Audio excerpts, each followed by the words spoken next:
Hi, welcome to Wendy's. Are you ready to take your order? Welcome back to the VGM podcast. I figured start off a little bit sillier today because why not? I'm, of course, Shango. I'm here with Jasper Deuce, a.k.a. Champion Shogo. And we actually have a special guest today. We have one of our very truly just invaluable staff members, our sound engineer. We have Jacob, SageofSong. I'll have 2 number 9s, a number 9 large. And we got a lot that we're going to be talking about today. But before any of that, I feel like, Jasper, you got to tell your story of the past 24 hours. Oh man, my story has been insane. 24 hours ago I basically was in a position that so I got put into this gig for my boss, Arturo, and he got this gig. I didn't know anything about this gig, and his manager handles most of the stuff, so I'm not sure how much he knew, but it was fine. None of it was bad, but it was very interesting. So I show up, and I had this city pop gig, come up where I was putting together my first city pop group in 1980s Japanese music, and that was really cool, and I put a lot of energy into it, but yeah, so I had to get there. I had to rush out of my gig in order to get there on time. And what the gig was is it was a revolution rally for the socialist parties in Venezuela and Cuba. And these people were super intense, and the president of Cuba was there, and okay, the minister of foreign affairs for Venezuela was also there. This was the city pop gig? No, this was before the gig city before pop. the city pop okay. gig, right? So I was already I already had anxiety about I hope I can get there on time. But anyway, so I had to go through 7 layers of Secret Service.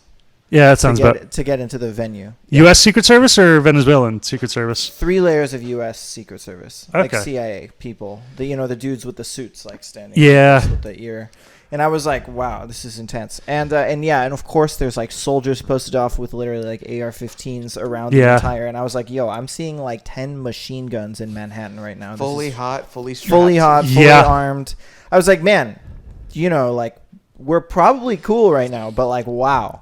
And it was giving me a lot of tension because all these people were screaming and standing up and being yeah. And I thought that was cool. I was it was moving. It was definitely a really special performance, but it was also, I wasn't mentally prepared to be in that environment. No, it's definitely a weird spot to be in. I haven't been that deep, but I've done gigs at West Point, and it's the same thing where it's you need security clearance for this, and this. And I'm like, yeah, okay. Wherever you want me to go, officer. I get the level of security though, because one false step and then holy shit, we have an international conflict happening. So it's oh yeah, but it looks like your levels in the in the waves. Yeah, say it looks like you're.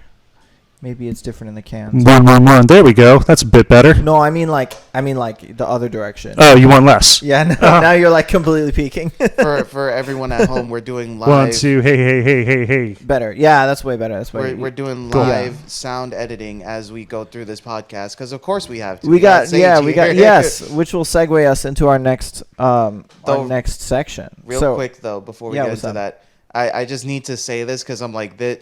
This is one of the things I appreciate about our friendship, but also is so hilarious because I remember you told me about the gig, I think of the day before, a few days before, and you just casually dropped so yeah, I'm gonna be playing for the president of Cuba, and I'm just what? How are you gonna drop that on someone like that? And it's just yeah, you told me your schedule for the year, and I'm Jesus H Christ, and it's how you drop it so casually that I'm man. I need to be at that point where some crazy nonsense could go on and I could be so chill about it. That is a goal. Yeah. Oh man. But, I mean, I don't know. I think the President Cuba thing was definitely tongue in cheek. I was this is hilarious. Yeah, I'm just gonna drop that, casually. but there's no good way to drop that you're gonna be meeting the president. Oh yeah, I'm gonna be playing for the president of Cuba. Huh? Yeah, no, it was cool. I mean, I like, he was very much present. But and no, it was cool. I don't know. I think at this point with this kind of stuff, I'm just like, well, yeah, it's a gig, Yeah, but it's I have a gig. Yeah. And at some point, that's all you can really treat it as. Because it can get really intense too quick, and then you start putting too much pressure on yourself in that situation, and then you don't perform. So it's like you have to take everything with a grain of salt. Also, I think it really helps to remind yourself, and thankfully, like I've had enough experiences with people that were my idols that I eventually got to know, where you realize like. Yeah, like every single person is a human, right? Yeah. Like just like that dude was there. He happened to be the president of Cuba, but like he's still just another person, hanging out, listening to music, listening to people rally, give a speech.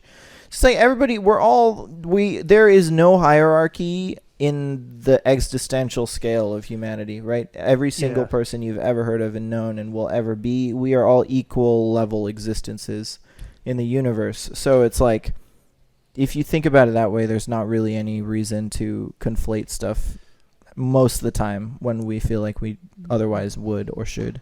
Right. Now to get back on topic with me butchering the perfect transition. No, we're good. So we figured we go over it today, kind of like, as some of you hopefully may have seen by this point, we actually started uploading some YouTube content. That is not the podcast. Some of the recordings that we were able to get for some of the past sessions, and it's actually thanks to Sage that we were able to finally get that up and running.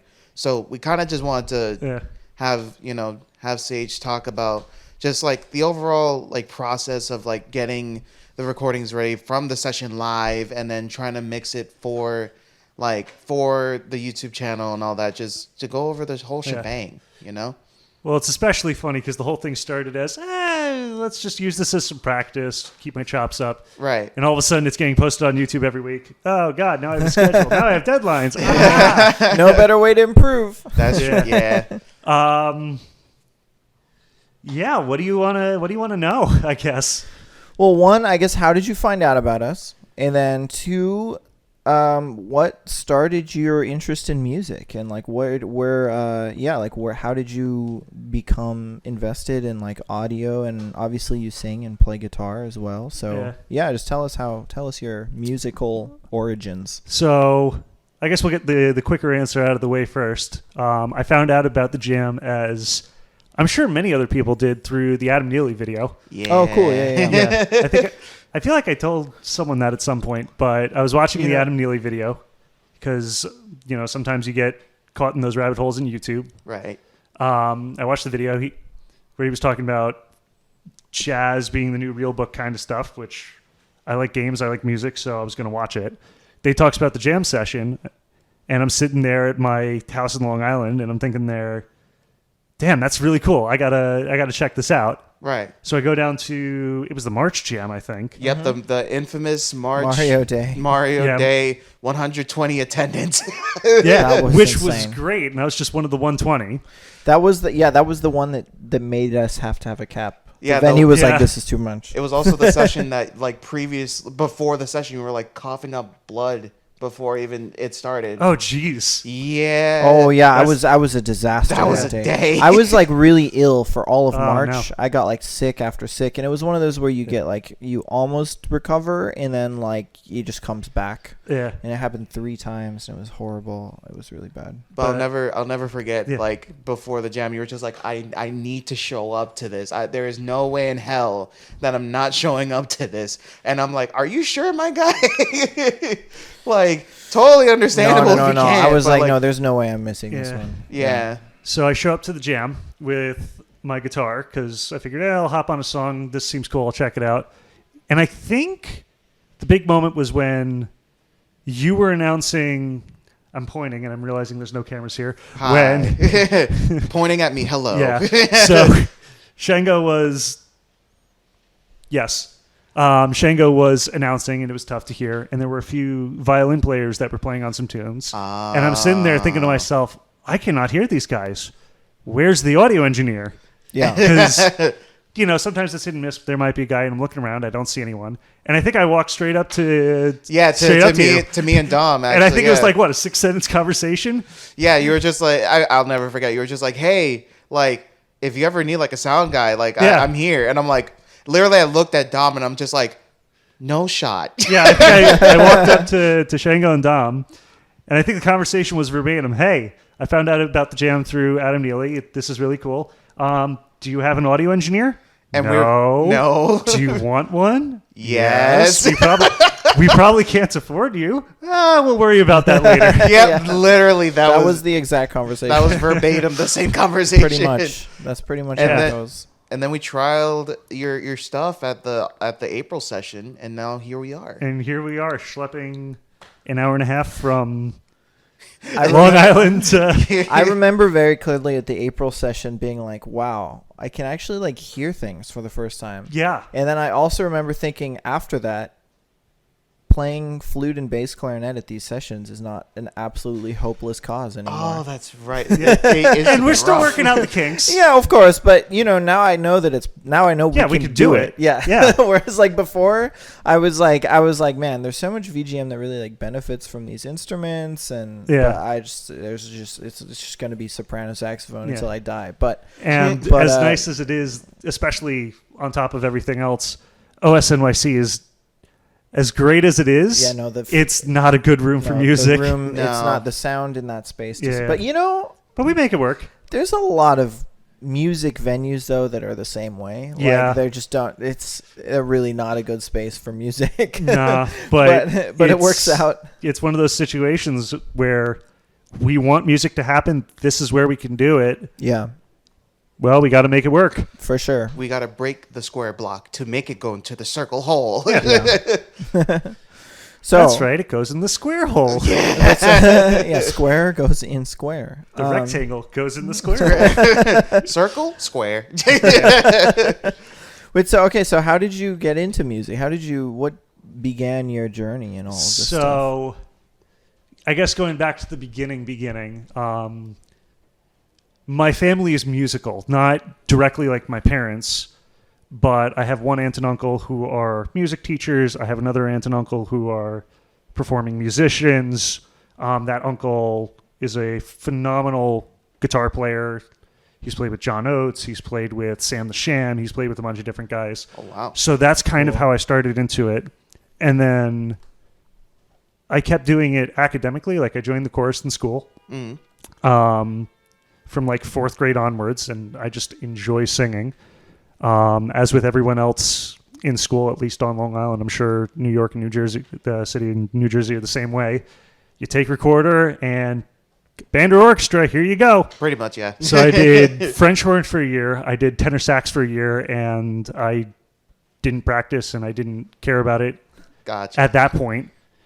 Regretting it now because I'd love to pick up the tenor sax again, but those are expensive, man. I don't know how don't even get me started on it. You can find some stuff, but yeah. So fast forward through school. At this point, I've been in the chorus the entire time. I've been in the school musicals, moving on to college, and I'm kind of sitting there. I'm like, well, I don't really know what I want to do, so I'll go to community college, but I'm going to kill myself if I go to liberal arts. Oh, yeah. Goodness. So I enjoy music. Let's do music. Let's see how this plays out. So I went to Nassau Community for music. I enjoyed it a lot. Community college is really nice, both education-wise and price-wise. Like if I could have gotten a bachelor's there, I absolutely would have. Right. And then getting into, I guess, the audio side of my life, picked up in college. I finished all the music classes. I didn't finish all the other classes. Oh. So I had that same thought of, I do not want to spend like 2 semesters doing just liberal arts classes. Yeah. There was a bunch of connection between the music department and the audio department because they all work together in the first place. Yeah, they're like so hand the in hand. Verbatim thought I had, well, I'm good with music. I'm good with computers, give or take. Let's give this a try and see how we feel about it. So I gave it a try. I enjoyed it, and I kept doing that through the next level of schooling where I got my associates, and I went to 5 towns, got my bachelor's there. And I've been gigging where I can since then. Yeah. Cool. Definitely interesting. That's nice.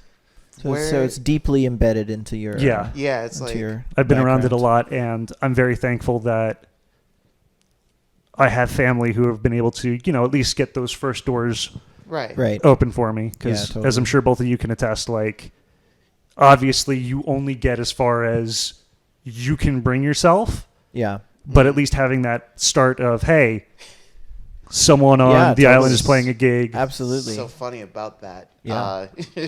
I actually kind of had the opposite experience with a lot of my, like, at least coming into music, because I started a lot later than a lot of people think, right? So I started, I think this year makes 8 years ago. Okay. So I didn't grow up with a lot of music. My mom would tell me a lot that she was in choir, and I knew that my dad was a music teacher, but none of them really gave any of that push towards music.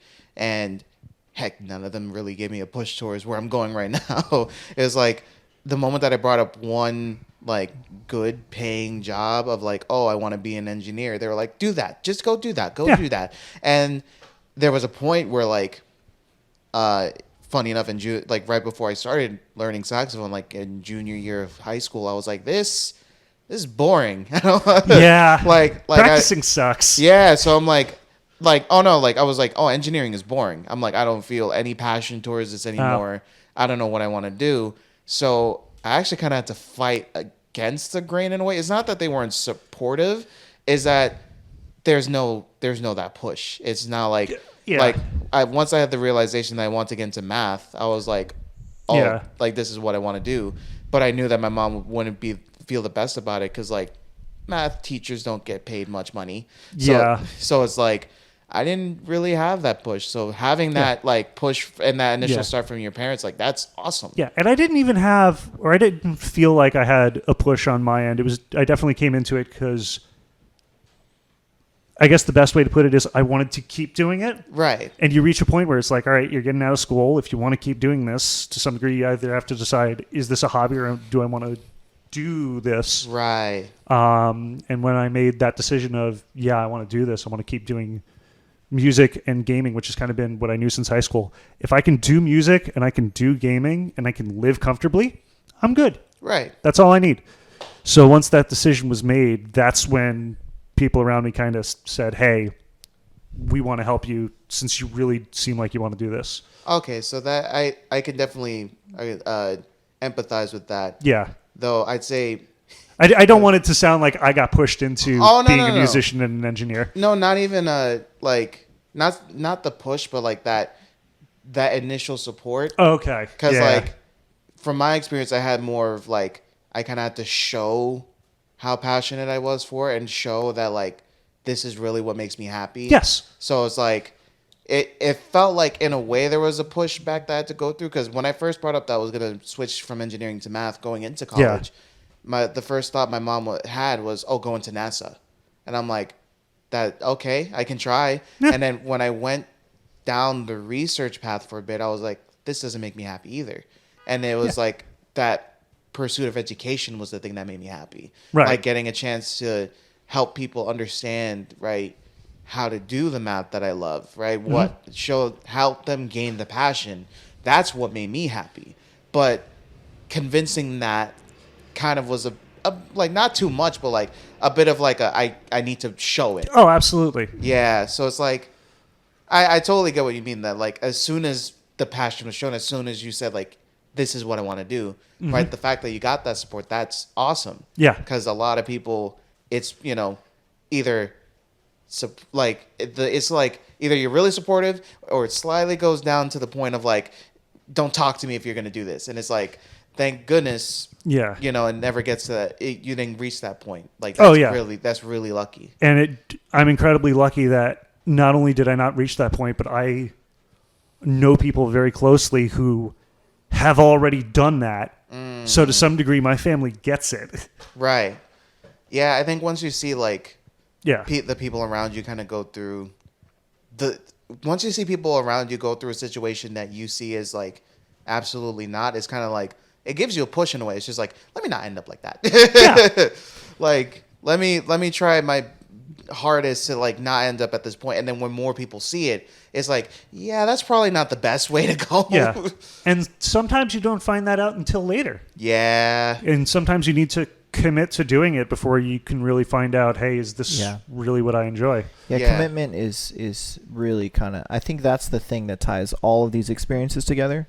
Like, at some point, all of us here, I mean, look, whatever all three of our journeys, whatever you want to call it, comprised of, it all brought us here in the same room, right? So, which is still kind of insane. And I think that is a result of purely commitment, right? Yeah. There's a commitment that we have to gaming and music and community that's the thing. That's that's the glue, right? So however you get there because those things are present. We definitely did not reach this point in our careers because of the money. Yeah, absolutely not. None of us came into this thinking, oh, we're going to be rich. Well, Rich was going to be rich, but no.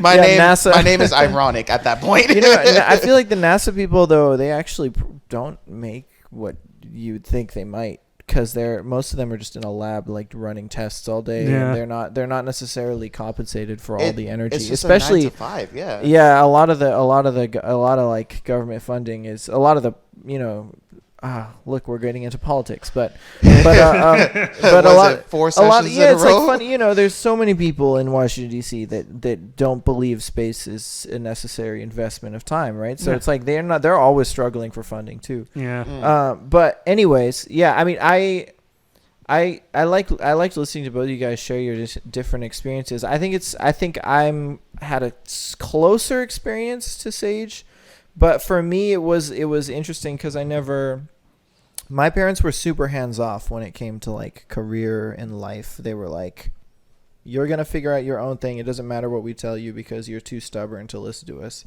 That's right. Which is true. And in kindergarten, because there's no real grades there's grades, but they're not like really like, they don't really mean anything when you're 5. Did you do it or didn't you do it?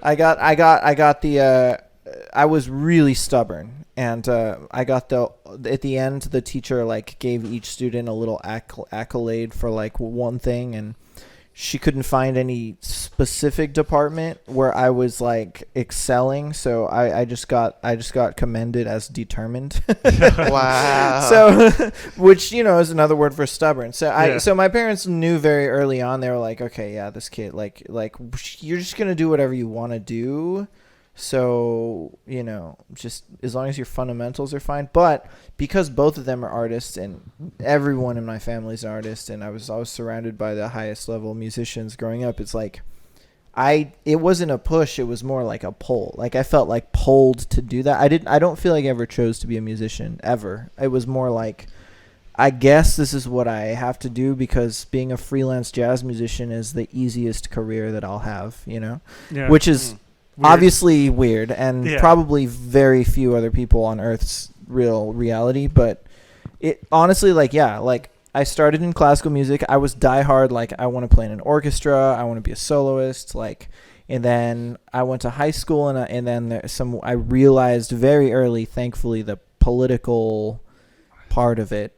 And then I was like, I actually don't want to like put up with that world for the remainder of my life. So I pivoted to jazz. Also, the jazz program at my high school, Los Angeles County High School for the Arts, shout out to LOXA, was just superior to the classical department. And I don't care if my teachers hear this. It's true. I'm still on good terms with them. Maybe not now, but after I said that. But it's true. The jazz department was superior. It was a higher level. We got to travel. I don't know if it's still the case, but back then it certainly was. And that's what pulled me to jazz. But again, it was a pull, right? It was like, it was examining what's around me in life and then just feeling like I had no choice or I had a choice, but I was like, there's an obvious choice, right? Everything was just like, okay, obviously. And then once I was in high school, pivoting to jazz, I was like, okay, well, I guess the only thing I really put stock into is jazz. So it's obvious that I'm going to go to college for that. Right. And then I graduated college and I was like, well, okay. I get like it. So I constantly struggle with this internal crisis of like, do I actually, how meaningful is this? Like, what is my actual stock in jazz? Like, or in music for that matter. Like I didn't really ever feel like I choose or made my own path doing this. So I always feel a sense of inadequacy and a sense of not inadequacy as a musician, but like as a person. Right. And like I always feel like, well, music is the only thing that I can do because it's the only thing that I've invested time into. And that's where gaming became super important to me, because that's where gaming was like, oh, but this is a thing that I did entirely on my own. And my parents also were very like, you know, they come from the generation where gaming is kind of seen as a little bit like delinquent, right? As opposed to like fulfilling or enriching. So like they weren't super against me gaming. They let me play games, but they were like very like, okay, like stop playing games, like go do other things, like go hang out with your friends, go play music, whatever. Didn't they like kind of mix it in with your regimen when it comes to music? That's my mom's rule was this. It was like music is more important than games. So like if you're going to play, I'm not going to tell you can only play X amount of video games every day, but however long you play video games, you have to spend an exact same amount practicing, you know. So if I wanted to play 3 hours of video games, I had to practice for 3 hours, and that was how my mom did it. And I could not do that when I was a kid. No, same. So I mean, obviously, I couldn't do that either. That's why I had to regulate my own gaming, because I was like, oh, I don't want to practice for another hour. Yeah. So that was that. Well, it actually ended up being so helpful for my growth because I chose like the time, you know. But it was a way that my mom was like, okay, I value music much more than gaming, but I'm not going to stop you from doing what you value. So it actually worked out well. But because of gaming being the thing that I was like, okay, this is a thing my parents aren't as into, and even now, like, you know, they don't bat an eyelash when I tell them that we do this session and all these people come. They're like, oh, I'm happy for you, whatever. But if I play a jazz gig for like 20 people, they're like, wow, like I want to hear it. Like they're super interested. So and they get really excited about whenever I do my extra music, like my own personal original music. And that's probably a cultural thing. Totally. Because even back when your parents were growing up, first off, I'm not going to guess how old your parents are, but either games didn't exist or this was back in like NES, Super Nintendo, when games were still toys. Right. Before games were the art form, the cultural touch point that they are now. Right. No, totally. And I don't blame them for that in any way. It's more just like it's kind of just it's through gaming. I feel like I found myself confidence, or myself, like my own personal feeling of like I did achievement or accomplishment came from gaming, not from music, because music I felt like, okay, this is the obvious like way, you know. So that is a third way of getting to the place that we're all at now. But like, you know, going back to the earlier point, like commitment and community are the reasons I think that all link it together. For sure. I mean, even back with in the Black Cat days, like just getting a chance to, you know, chat with not only with you, but also with Dom and Pat and Max whenever they would come by. It's just like, and just getting the chance to improve in that way and just get to play the music you want. It's like, it's its own commitment.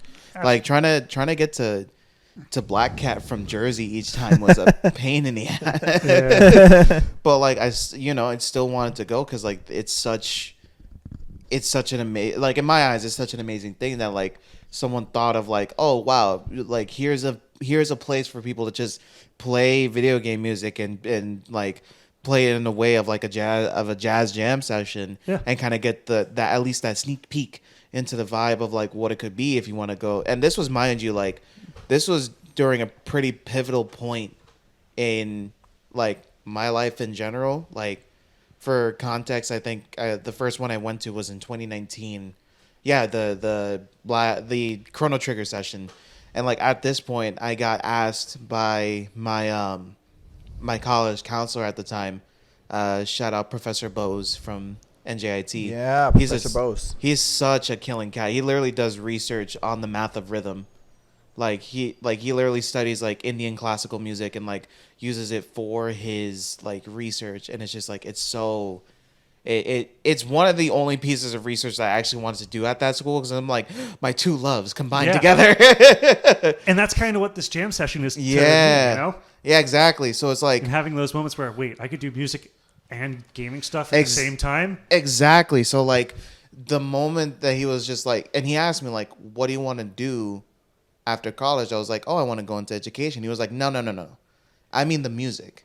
What do you want to do with music after you get out of here? And I'm just like, I don't know. Like, and this was at a point, like, at this point I had my own band, but it was more like a college band to just kind of play for events and stuff, maybe sometimes get, oh my God, that was 4 years ago. 4 years ago. First 2 comments, bro. Yeah, it's literally just us on the Black Cat video. Yeah, and we're the top 2 comments. That's actually kind of insane, dude. Your comment got 350 likes. Was this the Corridors of Time? Yeah, Corridors of Time. That one made me feel so many emotions. Like I almost cried when I was there in person. But like when I found out about the sessions, like it was at a pivotal moment of like, what do I want to do with music when I'm out of here? And like the passion that was on display from Pat and from you and from everyone that was in the band was like, holy shit, this is what I would want to do. Or like something along this line of just like, I didn't even think that like you could do this with video game music. Yeah. And that kind of like lit a fire under my butt of like, this is what I want to do. So the more sessions happened, the more I wanted to go, the more I wanted to just get that chance. And like that commitment, in a way, I even told Pat this, like this, it became my practice. It became my improvement and still is my improvement. Like it's where I feel the most comfortable with just like, just shedding and just having fun. Jams are the like fighting game locals of music. Pretty much, yeah. I go there to practice both on the audio side and on the playing side. Yeah, and Pat is really on that wave right now with the content of like making the video game analogy to jazz. It's pretty cool. Yeah. I think that's reason in itself to like, invest in this. It's definitely something that's yielded tremendous results and it's cool. It's really cool that we've man, we have a sound engineer now. We have an audio engineer now. It's crazy, Never thought that could be a thing. So it's worked out nicely. I think I'm just weirdly nostalgic right now, and this can kind of. It's also really gloomy and rainy outside, really which also promotes nostalgia. Yeah. I miss the rain, man. We've gone through all summer. I'm sure it's been the same here.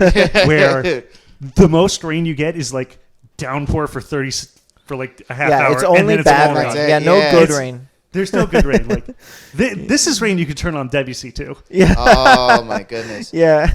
But I guess I'm also just weirdly nostalgic, and I guess we can kind of shortcut into this topic for a little bit, then we'll get back to the sound. But just for those that don't know, this October marks the 2-year anniversary. 2 years of the Jam Sessions. OS. 2 whole years. Yep. That's crazy.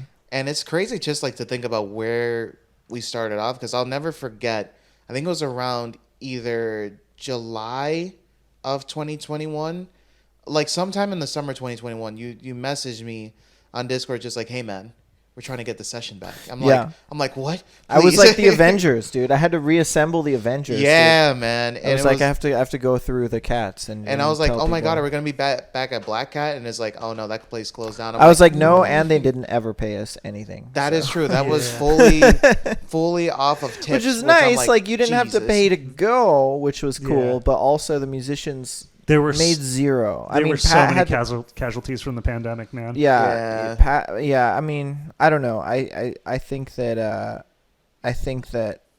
the switch. While it's bittersweet, I also think that given our current scope, that venue never would us. For ever. Context, Sage, like I would say the main area is the size of Jasper's living room. That's about it. Yeah, pretty much. Yeah. Like around the flowers in the back, that's where the band would be set up, and then the audience in the front was up. Like it was so cramped, and it's actually for the longest time why my girlfriend Jasmine didn't show up to the sessions anymore, because she was so claustrophobic. Yeah, it was like a claustrophobic vibe. Yeah. So like when you said in July, like, oh, we're gonna bring the session back, I was like, oh, please get me on board. I want to help. Yeah. Well, that's why you were like the first person I hit up. I was like. I wanted the aspiration to be something that could get bigger than Black Cat ever was, and I knew that if that was going to be the case, I couldn't do it by myself, which is why naturally you were by far the the best person to talk to about it, and I've been proven right month after month after month for 2 years. No, it's true. It takes an army. Yeah, that's true. And General Shango of the VGM NYC Army is an essential component to our success. But you told me that you were talking with Loopy, which shout out Tyler Loopy. Yeah, Tyler Loopy, also a huge important figure in our lore. Yeah, he was the one that figured out the venue. Like, he was just like, I go over there for Melee. He went every week for Melee. Yeah, for nightclub. I was blanking on the name for a second, but yeah, for nightclub, and he was like, dude, there's a stage where we can play, and it's just like, okay. And it's funny because when talking with Pat about it around the pandemic time, he was like, I would want to be in a venue where there would be video games going on with the music. And literally, as soon as I saw what OS was, I'm like, this is exactly what was needed. No, and it was so beautiful to actually have Pat come back to host last August, because he was like deeply moved, and it was really great. He said, I remember he posted, he said it was like one of the best nights of his life, and like this is what he always dreamed. He was like, this is what I'd always dreamed could happen, and I think that's really beautiful. I think it sort of, and I don't know if he'll listen back to this, and if he does and wants to provide insight later, that'd be awesome. But I do think that it was sort of pivotal for him too, because it sort of let him have closure in certain ways about the thing that that he was leaving when he left New York. I think that it's really important. So obviously, there's a lot of mixed feelings that probably come with that too. But I think it's all in all something that can be at peace now within him, which is cool. And it like the session in itself, like, kind of it was the first moment of growth for us, because like it was around the time where we did our first year celebration, and then that's where we met Dominic D. Well, that was the first wave of growth that we had. Yeah, later. Like, so we have it is like lore. It's really similar to Smash Talk, right? The Black Hat era, like when the VGM thing. Obviously there's the scene in New York we're talking about, right? Because obviously things like VG lead sheets and there's several other VGM like the chiptune community, all that stuff predates us by a long shot, by a very long time, and also was the origin of like VGM and VGM adjacent music being consumed in a non-passive way. But the lore of the New York meta. Yeah. Before Black Cat was J Music Ensemble was part of it, which started at MSM in about 2012, I believe it was. Yeah, you're right. And then there was other groups like XD7 and Pat had his few first origin groups, and then Max kind of gave birth to the VGM collective as well. Yeah, which actually happened. That happened a little. I think that only happened within a year or two before Black Cat became a thing. Yeah, I remember, because Max came to MSM a lot later than everyone else. So because he did the Brubeck Fellowship for a few years, and then started MSM later, and then that grew. But yeah, we used to have like J Music band play at like Silvana and the Shrine, and like these groups, like these like random college venues in New York is where it all started, and then it sort of developed into the session. That was the first arc, and then Black Cat was the next arc. It's the next era, right? Which honestly, for even the Black Cat era had like arcs to it, because there was the pre-recording era, then the post-recording era, right? Because like before, it just started off as like whoever can come by, right? And it started off like pretty much similar to the OS session, start off really small, right? And there was no thought of making content out of it. Yeah. But then along the lines, I think around, I want to say either end of 2018 or early 2019, Pat was like, holy shit, I could record this and put this on YouTube. Right. Then and that started the post-recording era. Yeah. Which is where a lot more people started to find out about the sessions. It grew way more there. And then that's how I got introduced into this, starting with the Chrono Trigger session, August 2019, right? And in that spot, that's where I met Don Palombi, that's where I met Jasper, that's where I met Pat. I met everyone there starting off. And then, that it just kept growing. And then COVID happened. Which was the first great extinction. Yeah, that was like the the asteroid that took out the Only- dinosaurs.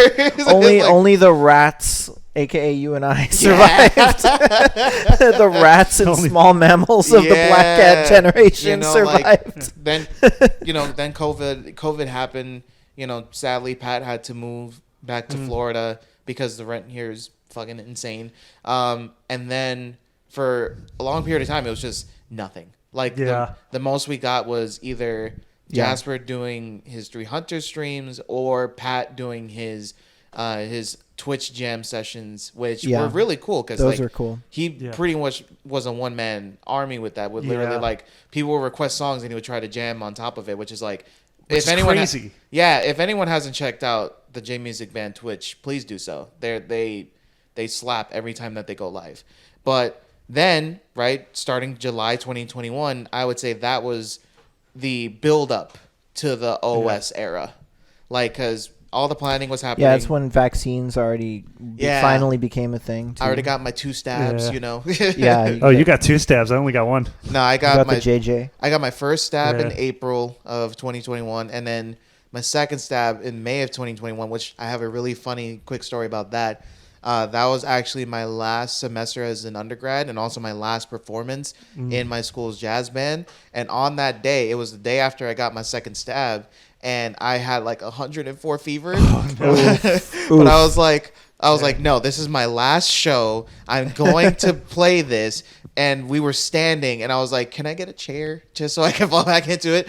But like, funny enough, that still has one of my favorite like solos I've ever done. It was on Watermelon Man. Okay. And Let's go. Yeah, and here I am fucking like slightly like wanting to die. And and then my part comes up and I'm like, okay, I got to shed. I'm that was me in Mario Day, man. Yeah, I was like, I need to power. And mind you, this was when I was on tenor. Yeah. Like this is when I've reached my full unlocked tenor era. Oh wow. It was so I really need to get a tenor because like that I feel much more like passion, I guess, with playing the tenor. Oh than really? the alto. That's so interesting. Like I tell people I'm an alto player that's a tenor player at heart because like I feel like that's a lot of people. A lot of people are everyone. I think, You love it so much that it doesn't matter what your main thing is. Like in my heart, I'm a singer first, even though like on paper I'm an audio engineer at this point, and I don't really do as much performing. It's like you're definitely you're good at what you are known as, but there's still like that extra push, right? Because especially with my history, like I've been singing for, I'll be generous and say 15 years. Longer than I've been an audio engineer. Yeah, I mean, dude, I'm a clarinet player at the end of the day, right? Like, I play the clarinet, right? The rest is just superficial attachments that allow me to make a living. Yeah, right. Yeah. but back to the story, right?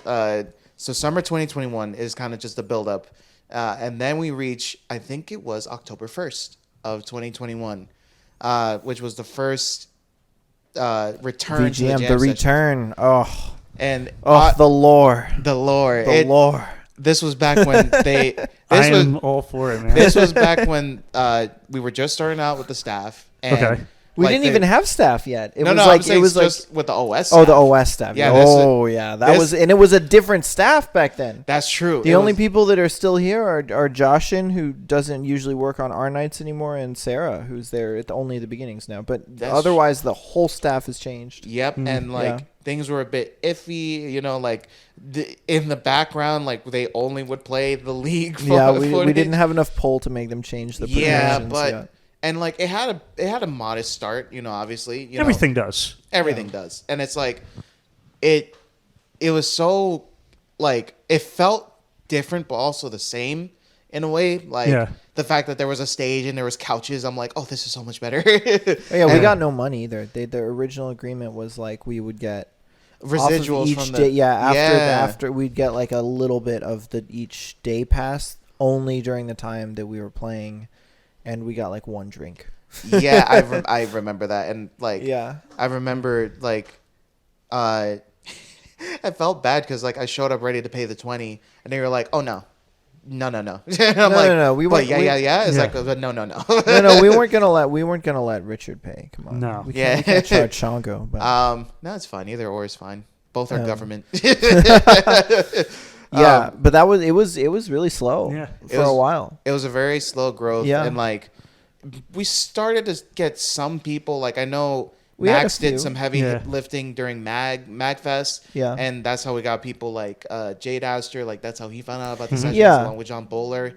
And things were pretty calm.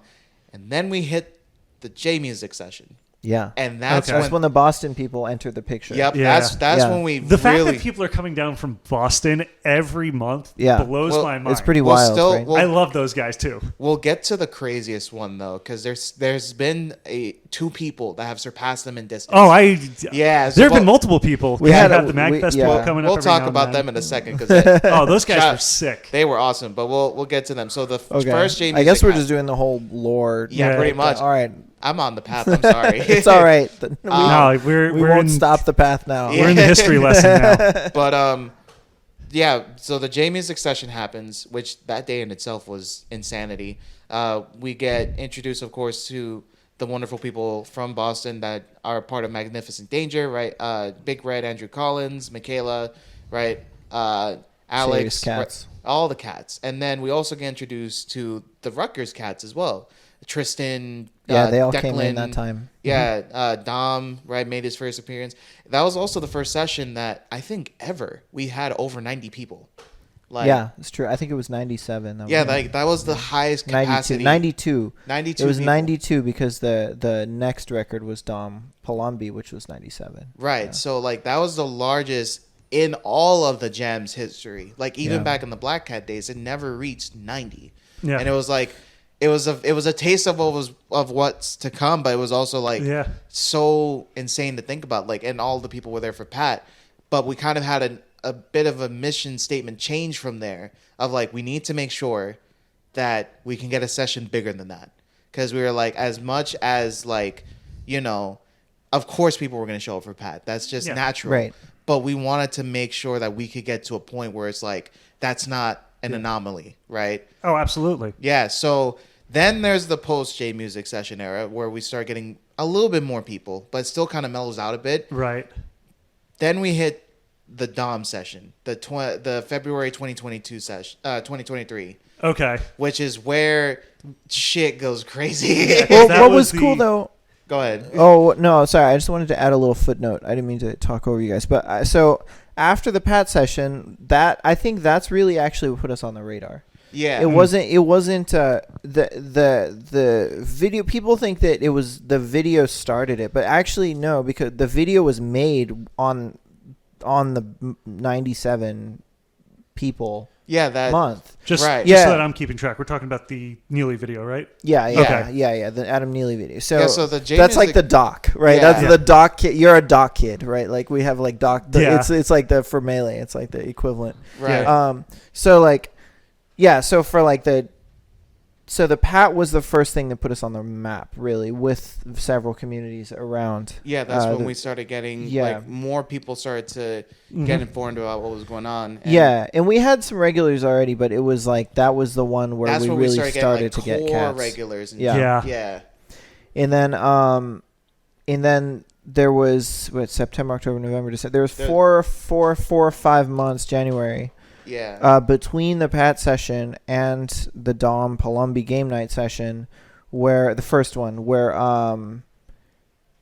it was hit and miss. Sometimes we'd get 30, sometimes we'd get 10, and sometimes we'd get 15. And it wasn't really consistent. It wasn't consistent, but it was enough to be motivated to keep going. Yeah. Pat gave us the push that was okay, cool, let's keep it up. Yeah, and I was kind of trying to take a step back at that point. I was okay, this is cool, but that's when I really was we should put a staff in place, because I can't just promote this on my Facebook anymore. It was also, I think, at this point, either slightly before the J Music session. No, it was slightly before the J Music session where we established the Discord. Yeah, right. Exactly. That's when we started creating that hub of because I think for a while we were it's still most people that are just in your in the your Discord server. We only had 25, 30 people in the Discord. Yeah, for a while. It was pretty much just come here for updates when it's happening, and that's about it.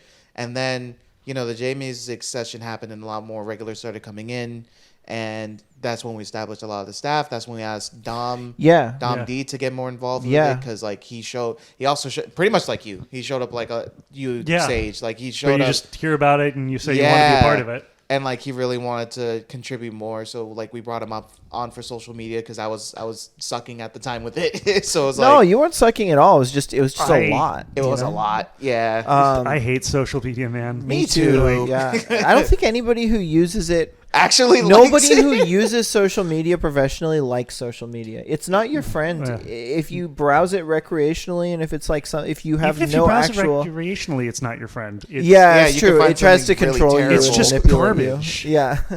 But I do think that I think it's really it's a dubious field. But when you work on it like for the sense of promoting, it's like it's so many things. Even with the YouTube now, it's like so many feelings of just like, this got more, so this got a little bit of engagement, this got no engagement. It is whatever. Like, you just can't let it chasing the line. Pretty much. So for that stretch, right, we had inconsistent numbers. Then we, of course, which I don't know if I should spoil this, there is one special session we are bringing back at the end of the year. No, it's not a spoiler. I announced it last month. Okay, so we're bringing back the anime session. Yeah, that was really fun. That one had quite a few people too. That one had quite a few people. That one had some cats. Yeah, I think it also just like was very interesting for a lot of people. And I think the final head count when they sent me the numbers, and again they kind of messed up the numbers until February where we finally got to keep track of our own sales. But But it was around 50. It was like 40. Yeah, so it was definitely one of the largest. It was the largest since Pat. Yeah. And then January was a bit of a low. January was like, you weren't there. Yeah, I couldn't be there because I had to go see Phantom of the Opera. It was cool though. It was fun. That was the most jazz session. Oh yeah, you had because I pulled in I called in like some really like intense jazz musicians for that. I called like Adam O'Farrell and like Connor Parks, and I remember that was a really fun one. Right. Yeah. And then Dom Day. D-Day. D-Day. DP game night day. The 1-2 punch. Tom Flanagan had to so I think it was actually, was it that session that started off or that we started selling tickets? That was the first time we did Eventbrite. We used Eventbrite for ticketing, and we maxed out at like 97, which is really sad now that I think about it, because with the current deal, I could have paid Dom almost twice what we would pay somebody now that would pull that attendance. Well, that was the first time that because Eventbrite took such a big cut, and because OS didn't have the same door deal as we have now, it was really poo-poo. We ended up just giving Eventbrite and the venue so much money, and then I still like barely like Dom's. I think Dom still had to pay one or two people out of pocket. It was it was like so sad. But you took the L and you learned for it. But back then we were dude, it's so cool. We have this like actual income. Like, but it was pretty brutal. And it was a lot. And that's part of the learning process. Yeah, totally. And then Julia, Dr. Julia, who we're at her apartment right now, but which of course congratulations to Dr. Julia Danitz. But she was like, why are you using Eventbrite? Just use Ticket Tailor. And I was like, oh. And then I realized that Ticket Tailor takes about 1/10 the cut Eventbrite takes. Yeah. So they take about 20 cents off of each ticket, whereas Eventbrite takes like $2 off of each ticket. Right. So literally, it's a literal 10x. Like it's a literal 10x, right? Yeah. Yeah. Like so, if we so for example, right, tickets are $25. And I have no problem being transparent with the breakdown here, right? Right. We give the band 10, staff gets 5, and the venue gets 10. So before the ticket price was that, it was like on the Dom session, it was like that was when they were still $20. The venue got more. We only got like 9 or something. Right. And that 9 or 8 even. And then Eventbrite took 2 off of each ticket. So Eventbrite made 20% off of our revenue for February. Oh, yeah, it was terrible. So I ended up paying Eventbrite like over $200. Like here we are freaking out about the amount of people and like the amount of money we're about to get, and it's like, oh, we're getting gypped. Yeah, we got gypped, dude. Eventbrite made $250 off of us or something. And good for them. They're not getting it anymore. Yeah, nope, I was like, well, one and done. Yep. Well, that's it. No, it wasn't even one and done. It was two and done. Oh, that's right, because the March session was That's Eventbrite. right. But we'll get to that in a second. So, in the Dom session, of course, it featured Adam Neely as one of the bassists on the gig, and little did we know at the time that he was actually doing a recording, pretty much the gig recording based off of his performance at MagFest with 8-Bit Big Band. Yeah. So he also wanted to incorporate the jam sessions into it, and like some of us answer questions for it. Oh yeah, did you kind of rewatch same realization hit you when he? Oh yeah, literally when he said that, and he was asking for like questions. I'm like, oh, things are gonna get insane. Yeah. Like we thought, like, oh, just having him there for the session wasn't gonna be the max insanity we'll get. But the moment that we realized he was going to make a video on it, we were like, oh, my God. I remember like halfway through the questions that he was asking me and I was answering, I was like, oh. Yeah. Okay. Because I think I even said, as soon as I found out about the Discord and signed up for it, I said, I'm probably going to be the first of a lot of people. Yeah, I was like, oh, okay. This is... And I think you told me, and then I think I was interviewed last. Yeah, and then you were like, and then I was like, okay, well, we'll see. You know, maybe he just wants to get footage. Like, you know, we don't know to what extent. We might not even make the video. Like, it's cool. You know, we're like, I was answering the question thinking my part was going to be cut. Meanwhile, it's the main descriptor of the video, and I'm like, oh, hi. And then the video launched on Valentine's Day, which we've gone into this story before, but to give Jacob here the context. So it was on Valentine's Day. It was released.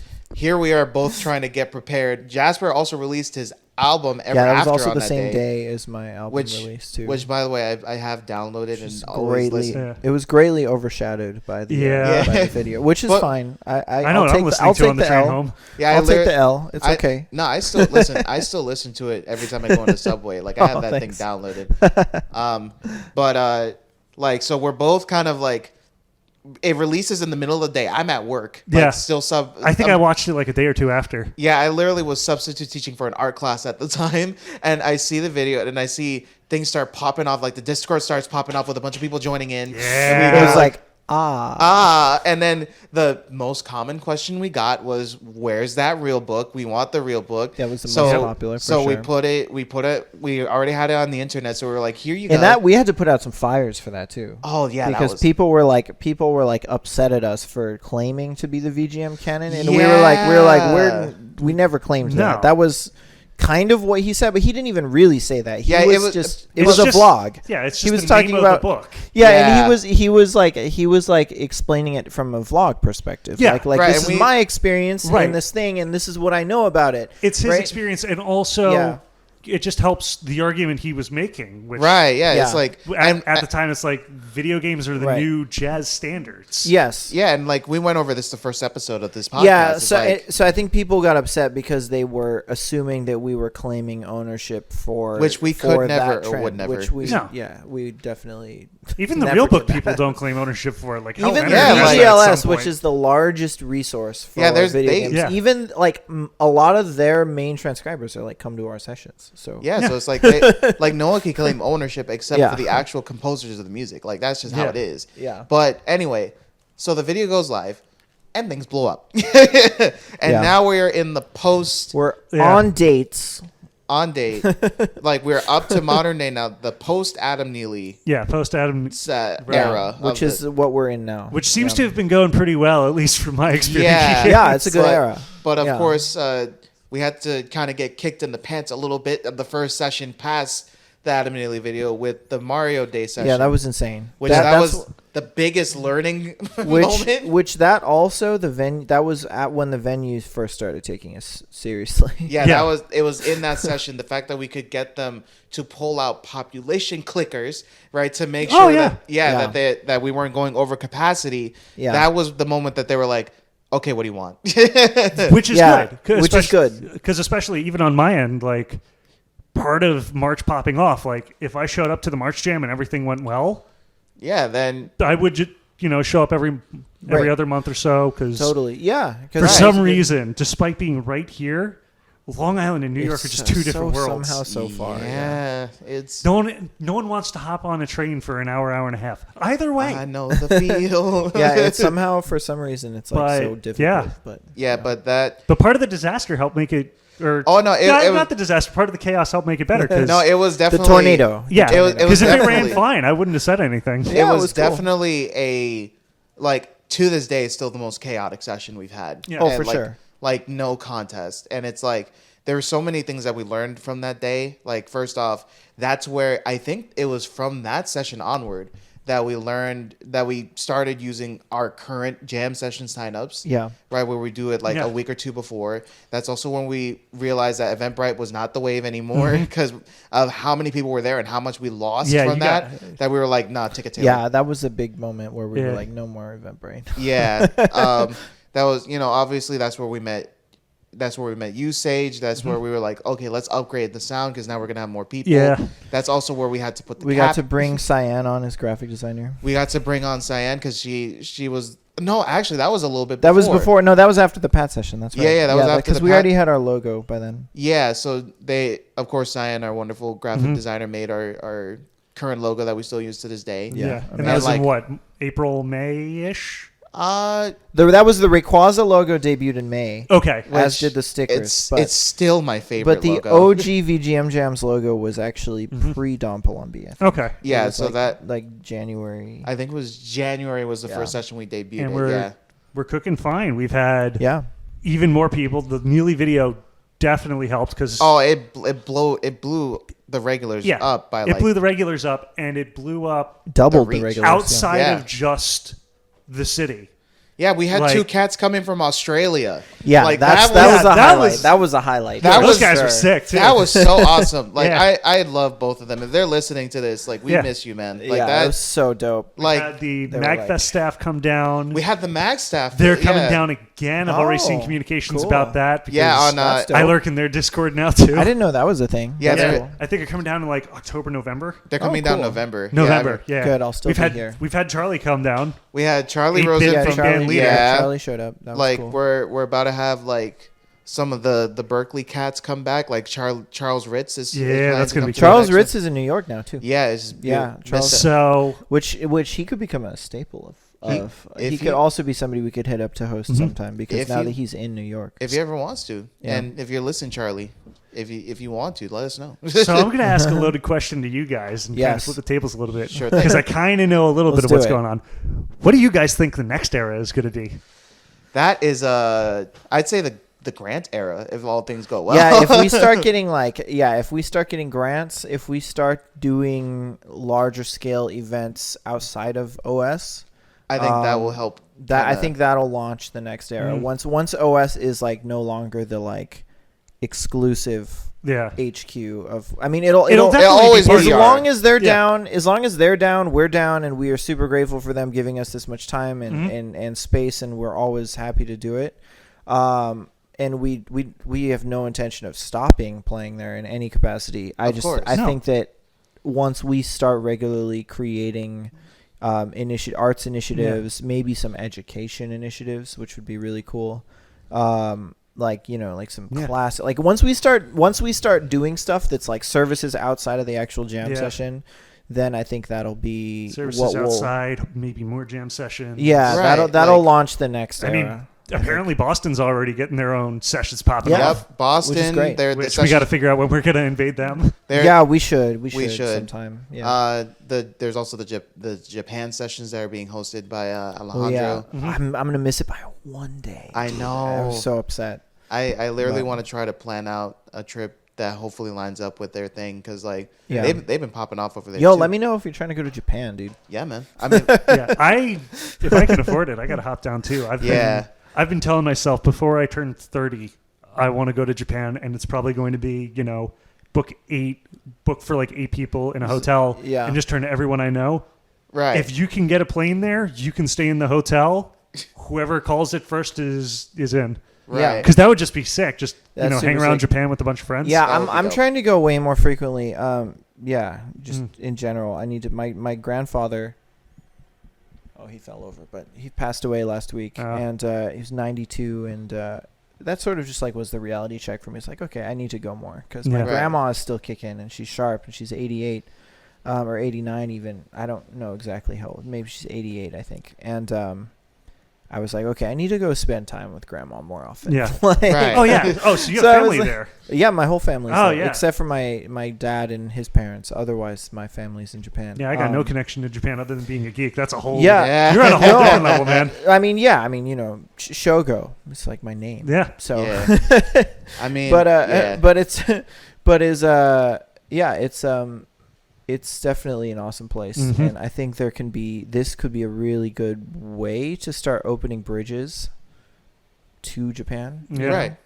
Right. So if there was a way we could do some kind of, maybe when I'm there, I'm staying with Pat the first couple nights, so I'm gonna maybe try to open up a wormhole and Open up a figure out. dialogue. Yes, to figure out, see if there's some way, and that could open up an entirely new repertoire. Just put a painting of up on the grants. wall. We'll jump through. Yeah, just like... Yeah, when VGM Jams NYC goes quantum, that's the new era. Just take the Mario 64 painting. Yeah, exactly. Yeah, that's like a couple eras away. There you go. But we can make it. Yeah, we'll make it happen. But yeah, that's definitely just the plan for now. It's just like, because I feel like we're at definitely a steady pace, attendance wise. Like, what is it for the past, dear God, 8 months? By this point, we've been selling out. Yeah, and it's like it doesn't seem like it's slowing down anytime soon. So it's like, that's incredible. Watch like this session suddenly like no one comes. You just like jinx it with that. That would be a bummer because like, and then we get to point at everyone that didn't go and say, hey,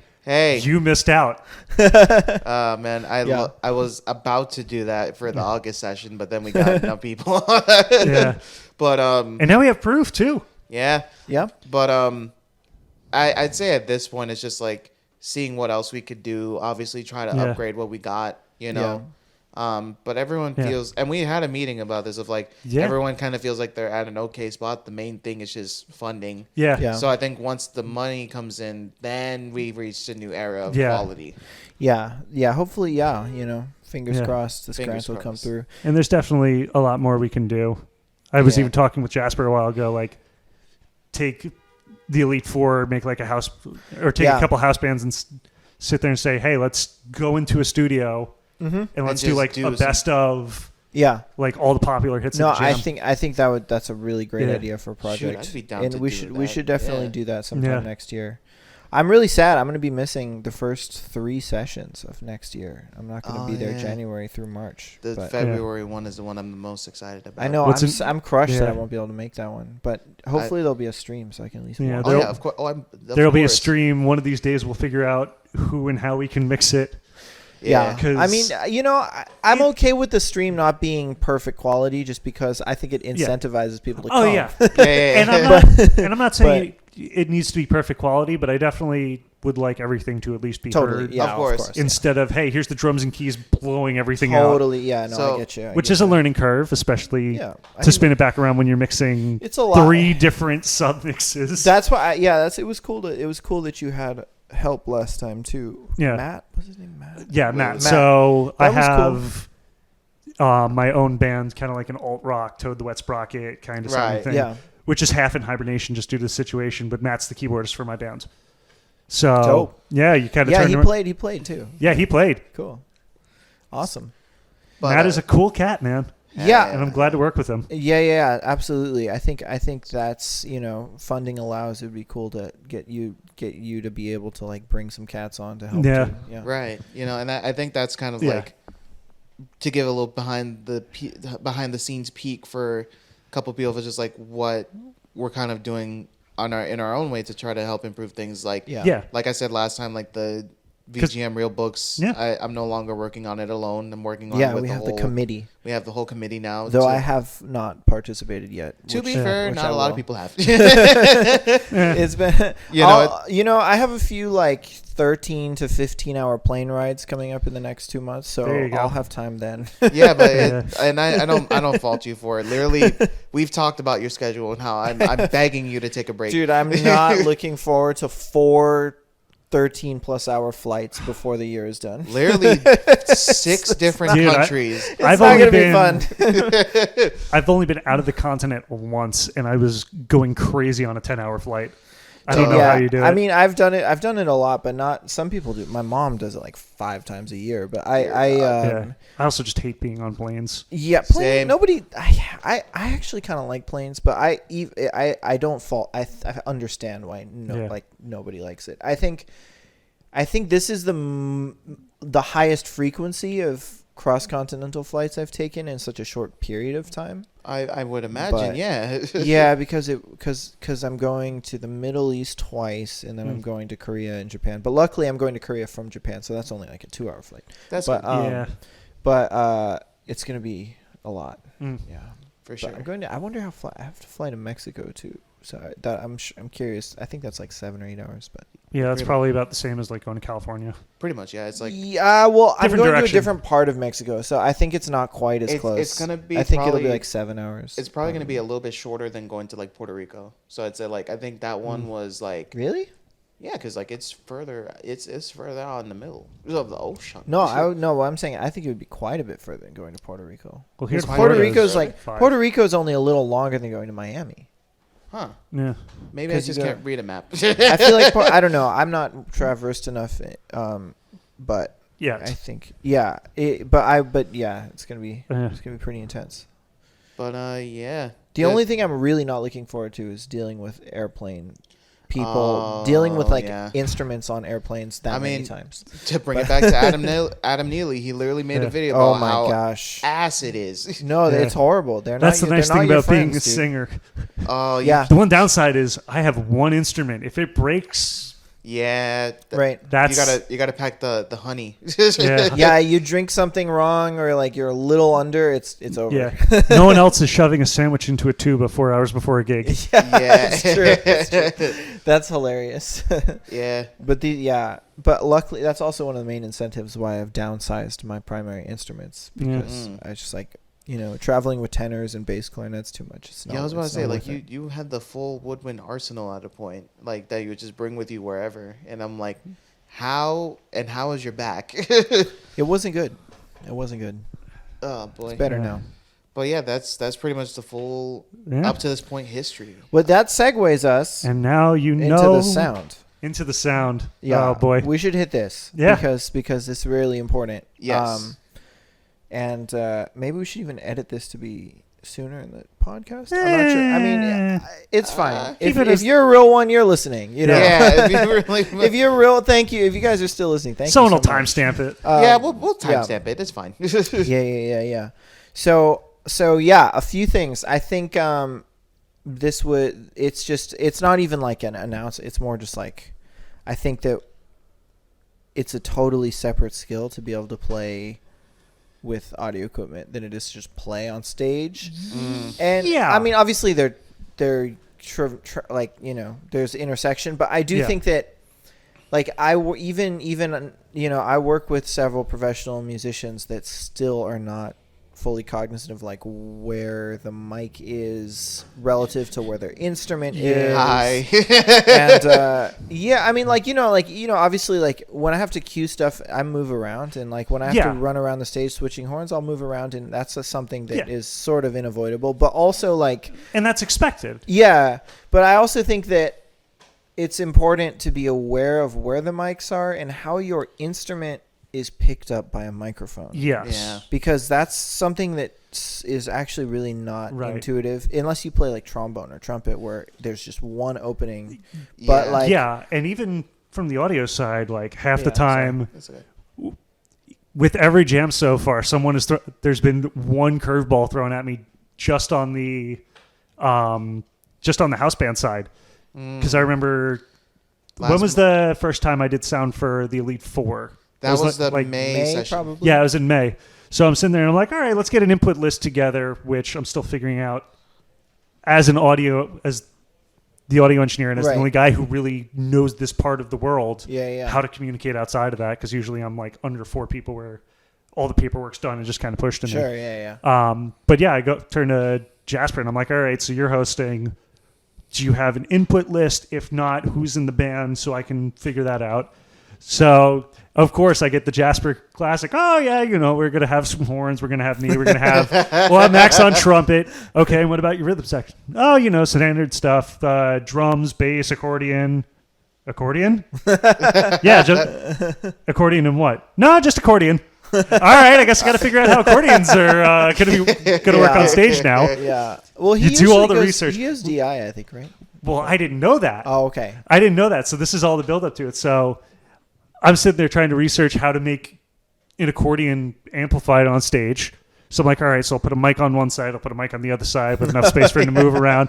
And this is all, the pre-prep in my head. I walk up to the session. I'm terrible with names, but I go in, walk over to Mr. Accordion, whose name is Ben Rosen. So I walk over to Ben. I'm like, all right, you're the accordion guy, I'm the sound guy. Ben turns around. Yeah, here's my DI. I'm sorry, DI? Okay, I guess we're going through DI now. I feel like that is a pleasant surprise, though, right? Oh, it's absolutely a pleasant. It's not as it's like, okay, I don't have to set up all these mics. Yeah. But other times the opposite can happen, though, right? For the future, though, I definitely want to try doing that in stereo if Ben's setup can accommodate that. That'd be cool.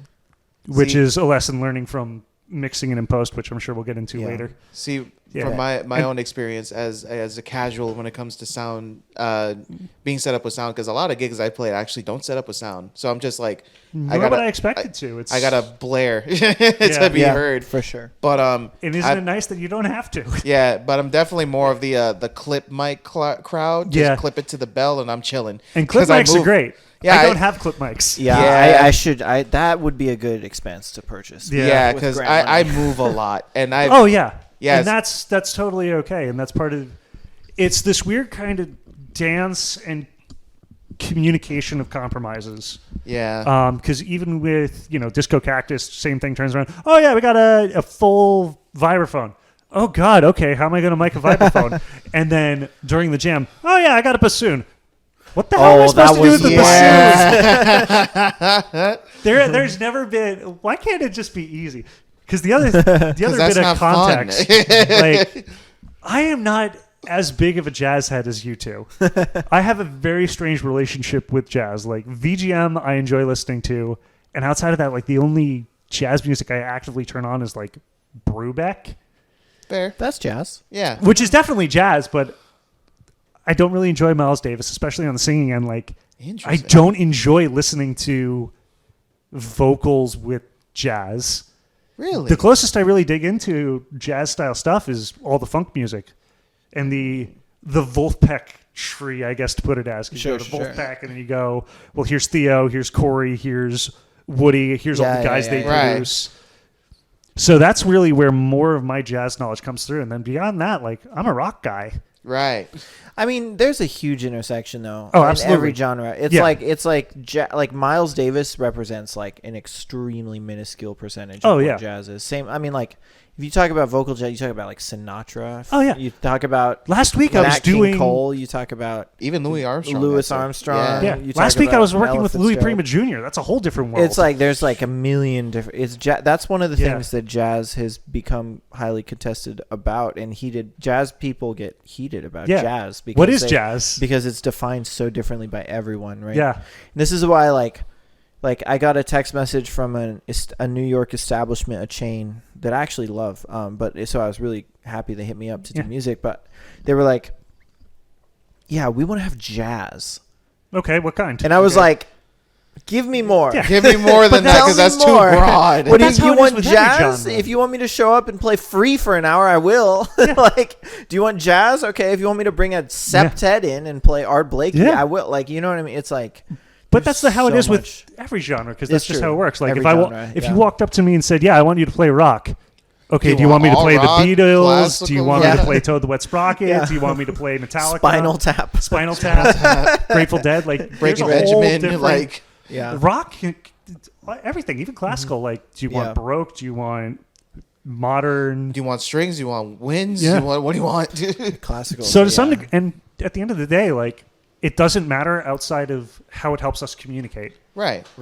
Totally. Yeah. No, genres Genres as a definitive label are so stupid. Genres are not for us. Yeah, exactly. Genres are for the people listening to it, not the people making it. 100%. Oh, 100%. Yes.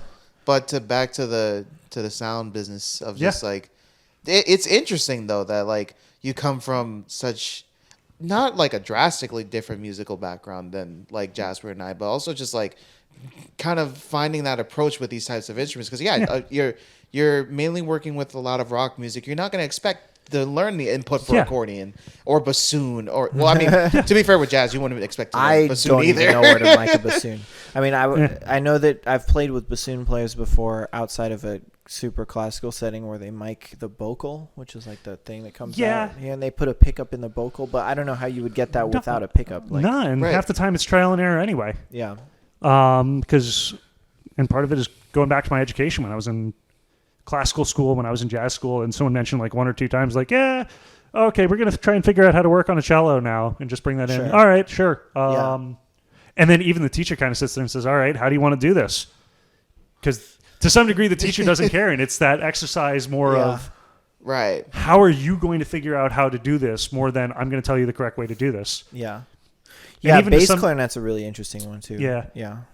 All the different woodwind instruments are weird because you look at someone playing on a rock show, like if I'm going to go back to my kind of rock brain where it's like, oh yeah, you're watching Billy Joel and you're watching, John Scarpula, or I always blank on his name. He owns a studio on Long Island because they're all Long Island cats. But yeah, he's playing and he's got the clip on. Meanwhile, if you're in the studio, you're not going to use a clip on. You want to mic the whole you want to have the whole instrument because the bell sounds terrible, but it amplifies. So it's this weird exercise of, okay, what can I use? What do I want to use? Flute's hard. Yeah, it's tricky. Flute's been a journey, especially in this area. I was trying it in front with you. We were getting a lot of... I mean, most of the flute players I know that do that kind of stuff, and I think Laura did the same thing, but they have their own designated flute mic that wraps onto the head joint, and it comes around, and it's like 4 flute. It's super tiny so that like the wind doesn't like... But I'd say the mic setup you had actually yesterday at the City Pop like gig, I mean that was just a 57. Yeah, but like it was like the most consistently in sound instrument throughout the night, and I'm like, oh wow, we should probably we should do that. We could try it with a 57. Yeah, they just put a 57. I've been using a ribbon the whole time because that in my mind is more jazz. Also, ribbons on flutes sound incredible. Yeah, no, it sounds good. I think your setup is cool too. Yeah, Pavilion is similar. It's actually like not super different. I think either way it could work. I think the 57 he chose because it was totally full. It was like feedback proof. Because there's so much other stuff happening on stage with city pop and synths and all the other stuff. But I like the sound of the ribbon more. Truthfully, I think the ribbon actually sounds better. Like I might try throwing a pop filter in front of it next time. The ribbon was the thing on the most recent recording, right? The wind scene. That sounds great. Everything you've played through so far has been through that ribbon. That flute sound is amazing. And you're not going to get that quality of sound out of it. It's 57, but for a loud live event, I mean, you can get it through 57, but it's how the actual microphones are built and work. So you can get a quality sound, but you're going to get a different quality sound. Okay, that's fair. I prefer the sound of the ribbon. Oh, absolutely. On the flute. Yeah. But I do think the 57 like is just more convenient for like a big live band. But I do think that for like a clarinet, bass clarinet, the ribbon is essential. Absolutely. Unless you use two, which if you're on a bass clarinet, typically in the studio I usually go for like some kind of condenser on top. And then I'll put like a 57 or something at the bell. And with all due respect, I'm not... Oh, you said two. I thought you said tube. And I was going to say, I'm not bringing a tube mic. No. Not a tube mic. I mean like a ribbon. I mean either one ribbon mic that covers the sound of the bass clarinet or one on the top and on the bottom. I see where you're going with that's how I've always done it. But again, I've played with tons of clarinet, bass clarinet players that have no idea how to mic their own instrument. And it's one of those things that's important. Right. Yeah. And to some degree, they've never needed to because they're either playing in an orchestral setting where you have...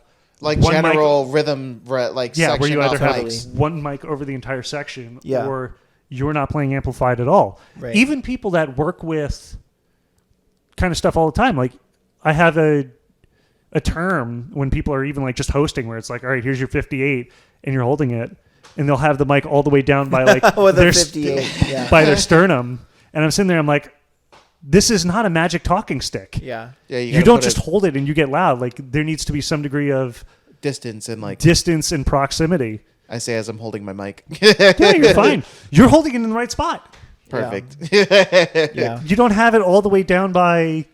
Well, no. Yeah. I got too much space down here. So if I guess we could summarize this by telling the people listening, telling the people at the session, like, know how your instrument projects, like, find out what the best way is, and then and if you don't know, that's okay. That's okay too. Yeah. Yeah. I am there. I may be driving myself insane keeping the audio together, but you can still walk up and say, "Hey, how do I do this?" Right. And honestly, I might give you the very quick answer of put the mic here, stand here. Right. Yeah. But if you have no idea and then you get that response, do it. Yeah. Like, because I've also seen before where people don't know, and then you're very clear. Like, you communicate very clearly. You're like, do this, stand here, do that.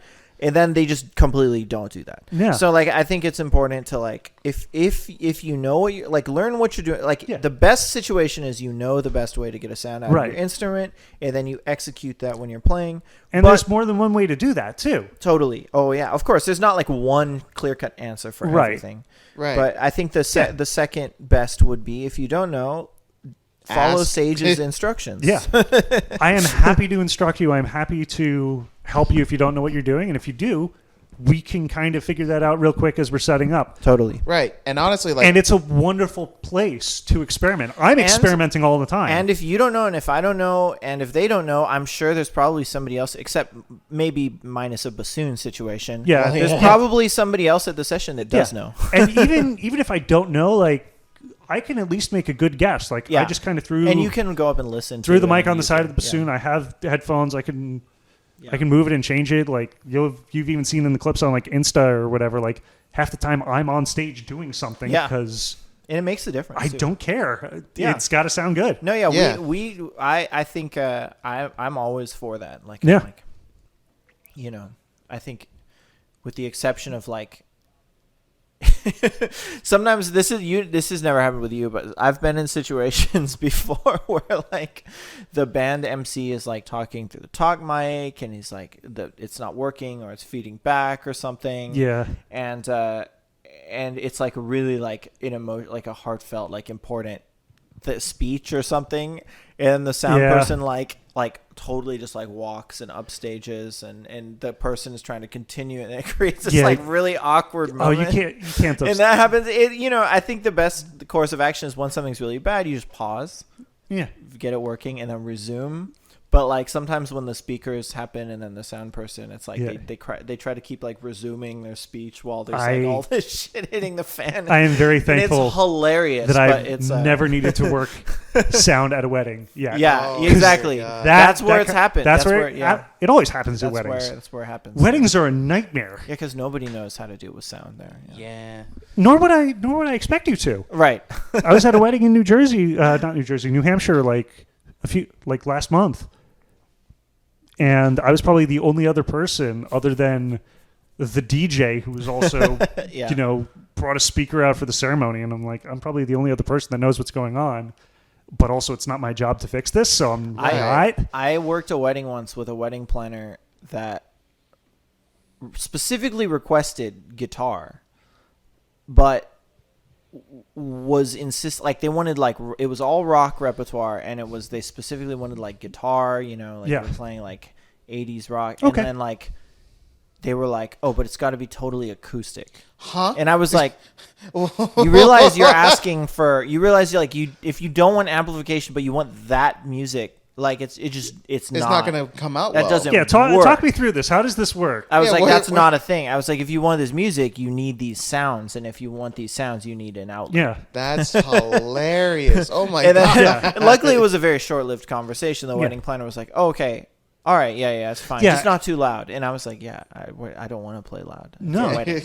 But that was one moment. This person is a professional wedding planner, and I was like, you don't even know that surf rock requires electric guitar. Like, although, to be fair, why would you? Rock? Well, I would expect that to be. Yeah.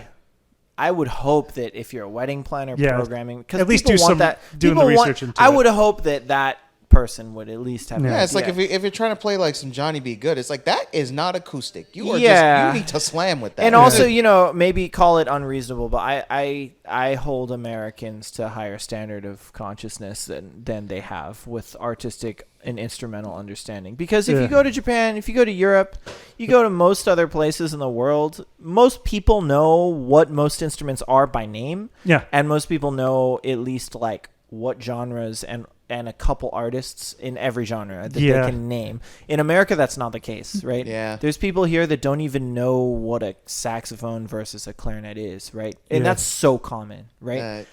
So common. I'm out there playing clarinet half the time, and people are like, man, the sax. I love the sax. I just played a gig for a major institution, and I did a soprano solo, and literally one of the top administrators for a music education institution came up to me, and they were like, you sound great on the clarinet. Well, that's because they're an administrator. But I'm saying it's still a musical institution. It absolutely is. But and I'm not saying that they're a bad person. No. I think that's a statement on general arts education in America. To get political again, but because you just don't find that. I've noticed that that's not the case most places I travel. Granted, when I do travel, I'm going usually for musical purposes, which attracts musical people. Yes. But I don't know. That's my thought. Anyway, I feel that my riff is done. And honestly, like, I'm glad we had this segment of the podcast because, like, listening back to a lot of the recordings for the session, I'm like, damn. I'm fucking up. My shit's quiet. And I'm like, I can boost it. I can manipulate it all around. Right. Most of the time with the recordings, which just for, I guess, a little behind the curtain action. I work off a digital board. Right. We'll go into the details for the geeks that care. Otherwise, I don't know. Tune out for the next 20 seconds. It could be a Patreon exclusive. It could be. But I work off a PreSonus Studio Live 16, so I have the main feed going to the front of house, which I just borrow NYC speakers.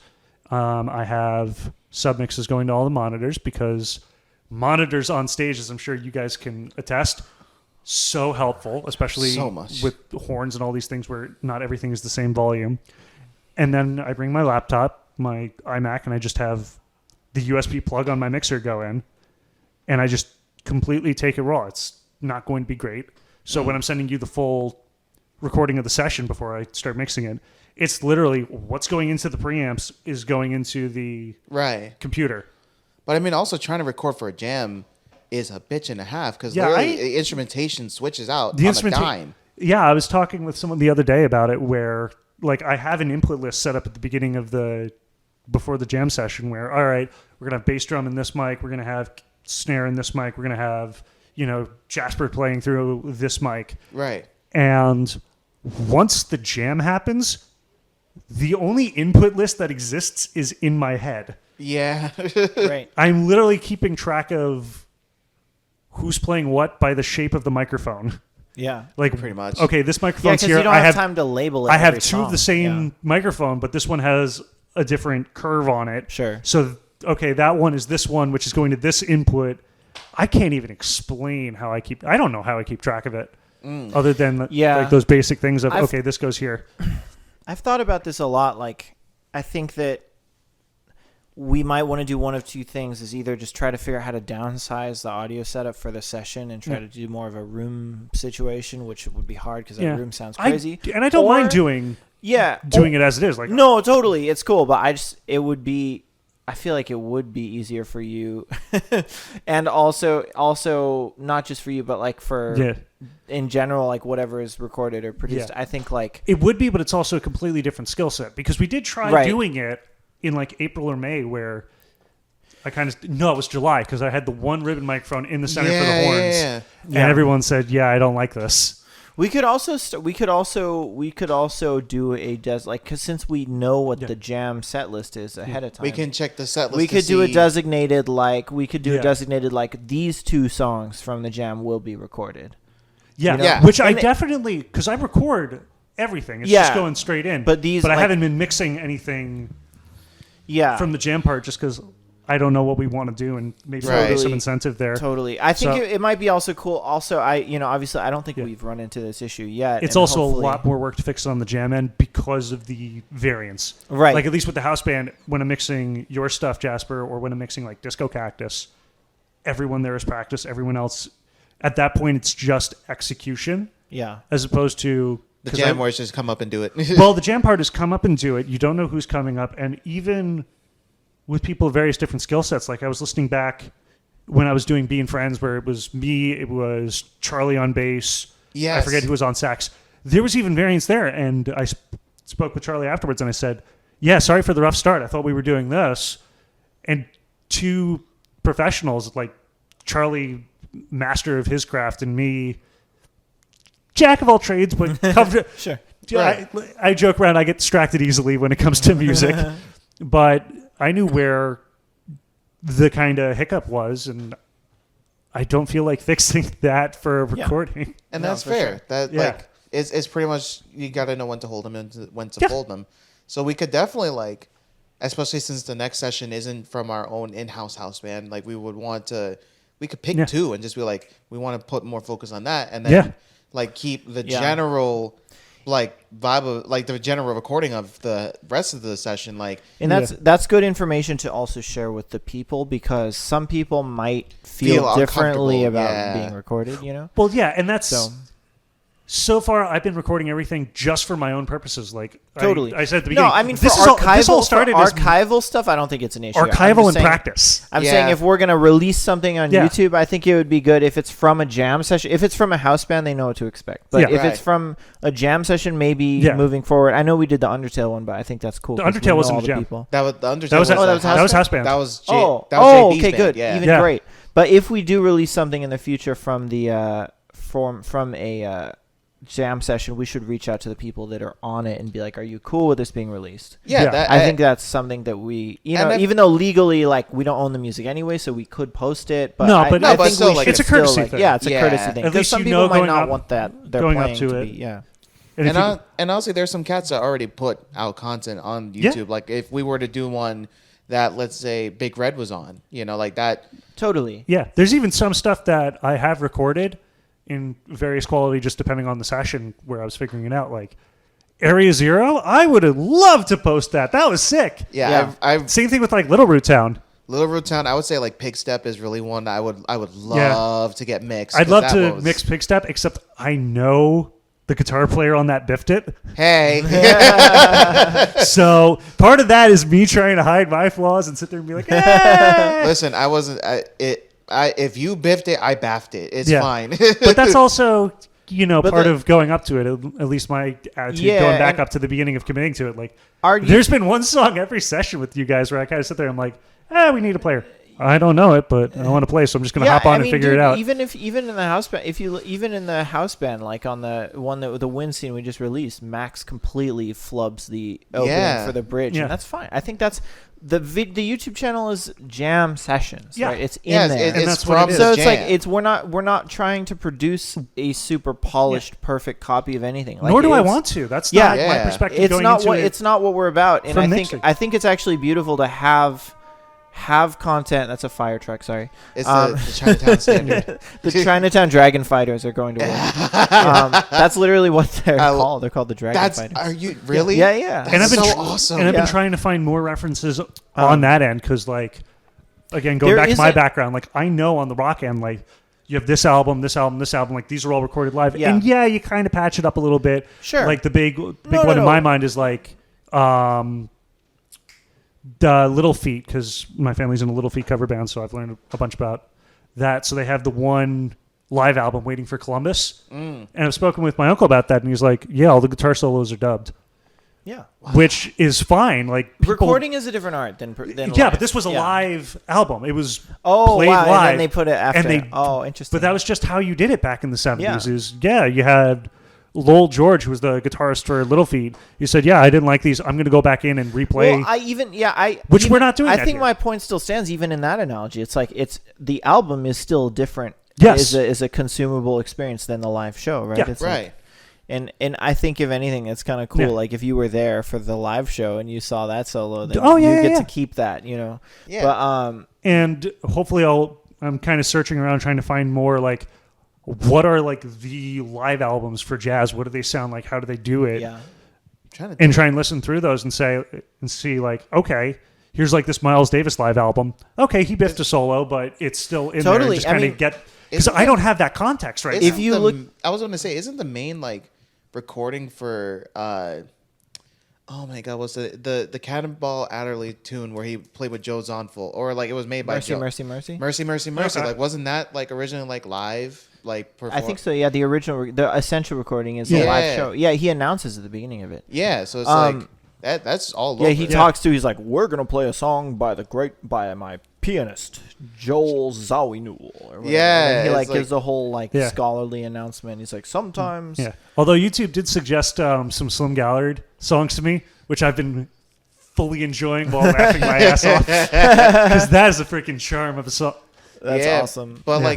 like live recordings when it comes to jazz, like that's a part of it too, and It not all absolutely of is. them are perfect. I mean, if you know? look Not at all of a it is lot perfect, of and the technology they had back then totally. was different because back then it would be what 2 mics on stage and that was it. Yeah, Pretty much. and even You in the didn't have studio, the privilege of miking up every instrument like totally. I'm doing in my insanity. And but a lot of them, when they went into the studios, they did it live in the room. Yeah. So like there was a lot of bleed and stuff. So if you actually really interesting thing, if you look at several, and I mean several of the most famous jazz releases, you look at the track listing. Mm-hmm. At the end of almost all of them, there's one or two that say alternate take. yeah, And it's because there's a solo or something about those takes that Right. they liked and wanted to include on the album. and that's still how they do it. Yeah, Because Yeah, totally. Because that's even the thing with rock albums is you start by charting it all together, and depending on how deep you want to go into it, you chart it all together, and then you can kind of fix things one by one and say, Yeah. all right, here's the guitar track. Let's clean that up a little. We'll have the guitarist come into the room. We'll have just the guitarist play over the track, kind of like what everyone does on YouTube. Yeah. But you still have that foundation of it's all played. right. Yeah. So like honestly, with the jam sessions, like even if there's those little imperfections, it's like it's a part of the Yeah. craft at this point. you Totally. know? I think so. I think Yeah. it's really important. I And there's- yeah. And you make mistakes both on the stage. I've made mistakes in the recording side. I was looking through. Oh God, I'm really sorry about this one, Disco Cactus. But I was checking through the recording afterwards, and I just forgot to plug in the guitar mic for the entire Disco Cactus set. Rip. So I am so sorry about that, because especially there was some stuff where they were shredding it, and I would have loved to actually control that more. But like, yeah, it And then you happens, just have to though, figure you out know? how to make it work. It So happens. you Yeah. take the one vibraphone mic and you say, all right, well, I'm going to use this for parts of the guitar now. Yeah, totally. No, it's Which there is a Disco Cactus recording perhaps waiting in the wings if we ever figure out what we can or can't do with that. Yeah, we'll Right. we'll figure it out. That was a challenging show audio wise for several reasons. Yeah. but And it's all a learning experience. yeah, totally. And I think again, our message here is community, right? Community and commitment. And I think all not to riff for this will be a short riff, but I think it's very important to me. I often find there's such a divide between audience and performer, and what's great about a jam session is it closes that divide. Mm-hmm. But even still, between like house band and not house band, it's like I think it's really, really important that you have that awareness of musicians the at all levels are And I think we were even talking. forward about humanity. yeah. So like if the house, like I have no issue with house band tracks being posted when there's fuck ups, because it's like, dude, like I think that's a really important thing to show as a professional musician. It's like, look, most of the people I hire are either have Grammys or are in bands that have Grammys. Yeah. Like we're touring the world, like we're doing this shit full time, but like still tons of mistakes always happen, and that's normal, and that needs to be seen, especially on social media, by younger people, which are going to be prospective musicians, not necessarily younger, all ages, but because I think that is how we start to convert the terrible social media that we talked about earlier into something that can actually be cool, Right. because I think it's I think there's this thing, it's of paramount importance that humanization of artistry is showcased, because otherwise people feel like they're too imperfect to be a musician, which is like in my head an oxymoron, right? Yeah. Because art is a fully encompassing thing. It's not athletic. It's not a sport, right? Like error in execution in art is something that is still part of art. It's as much part of art as the art itself. So it's like it needs to be something that's seen by people. Right. Whereas so many artists do 1,000 takes, and I'm guilty of this too on several occasions. They do a bunch of takes of themselves playing something for Instagram, and then only the one that's the most perfect makes it to the post, right? Yeah. And it's like, dude, that doesn't is I get as an artist wanting that to be a luxury that you have, but I also think you have to consider the outreach, right? Yeah. That's why that's why for me personally, like I post stuff on my page that are like me like playing something here, by myself, and that's cool, but I also want to make sure that it's balanced with an equal amount of posts that are from live shows. Yes. Because you're not just a living room player. Exactly. And that's I think that is a differentiation that needs to still be made greater within all forms of music and in the younger generation. Because you only see this much of the whole absolutely idea. Even going back, what I love about the VGM jams, which kind of ties into what you were saying, is anyone can play in the jam. Yeah. Right. Same thing from, I guess, the gaming perspective. When I'm at like a Smash tournament, I was at SmashCon last month, 2 months ago, however far away that was. So you're in a tournament where you have, whatever 10-year-old, 12-year-old kid that just likes Smash Brothers, and Hungrybox in the same room competing in the same event of all skills. Yeah. Right. Even back in the day with the stories I've heard about, I think it was Birdland or Blue Note or like one of the big clubs here, where you would have the late night, like 2 a.m. to like 5 a.m. All the jazz guys would come down during like the bebop era, and they would just jam. Yeah. And everyone got better from that. So I kind of feel like the jam sessions here the same way, where it's kind of like the Smash local comparison. You show up, you go to improve. And I'm hoping that part of what I'm doing here and part of what we're all doing here is making it so that New York as a whole has a better jazz scene. In the same degree where like I've had that experience with Smash, like I was talking about before we started recording, where I went to San Francisco and I was putting pressure on a top 10 player in NorCal. Right. So how cool would it be from like the music end for someone to just say like, oh yeah, New York City, you play jazz in New York? Oh yeah, you're hired. We know anyone from there is phenomenal. Yeah. I mean, there was a similar experience that kind of happened to. I mean, that is already the case. Yeah, like it's only getting higher. Right. Yeah. I think that I think it's cool because it would be great, like you're saying, if this session becomes considered among the sessions in New York, because there's like Smalls, there's like a few other. It definitely can be. And this one, we have the level is without question on par with any of the other sessions, and the rep is unique. Yes. Right? So it's like that's what's cool about it. Yeah, and honestly, we had a similar situation to that.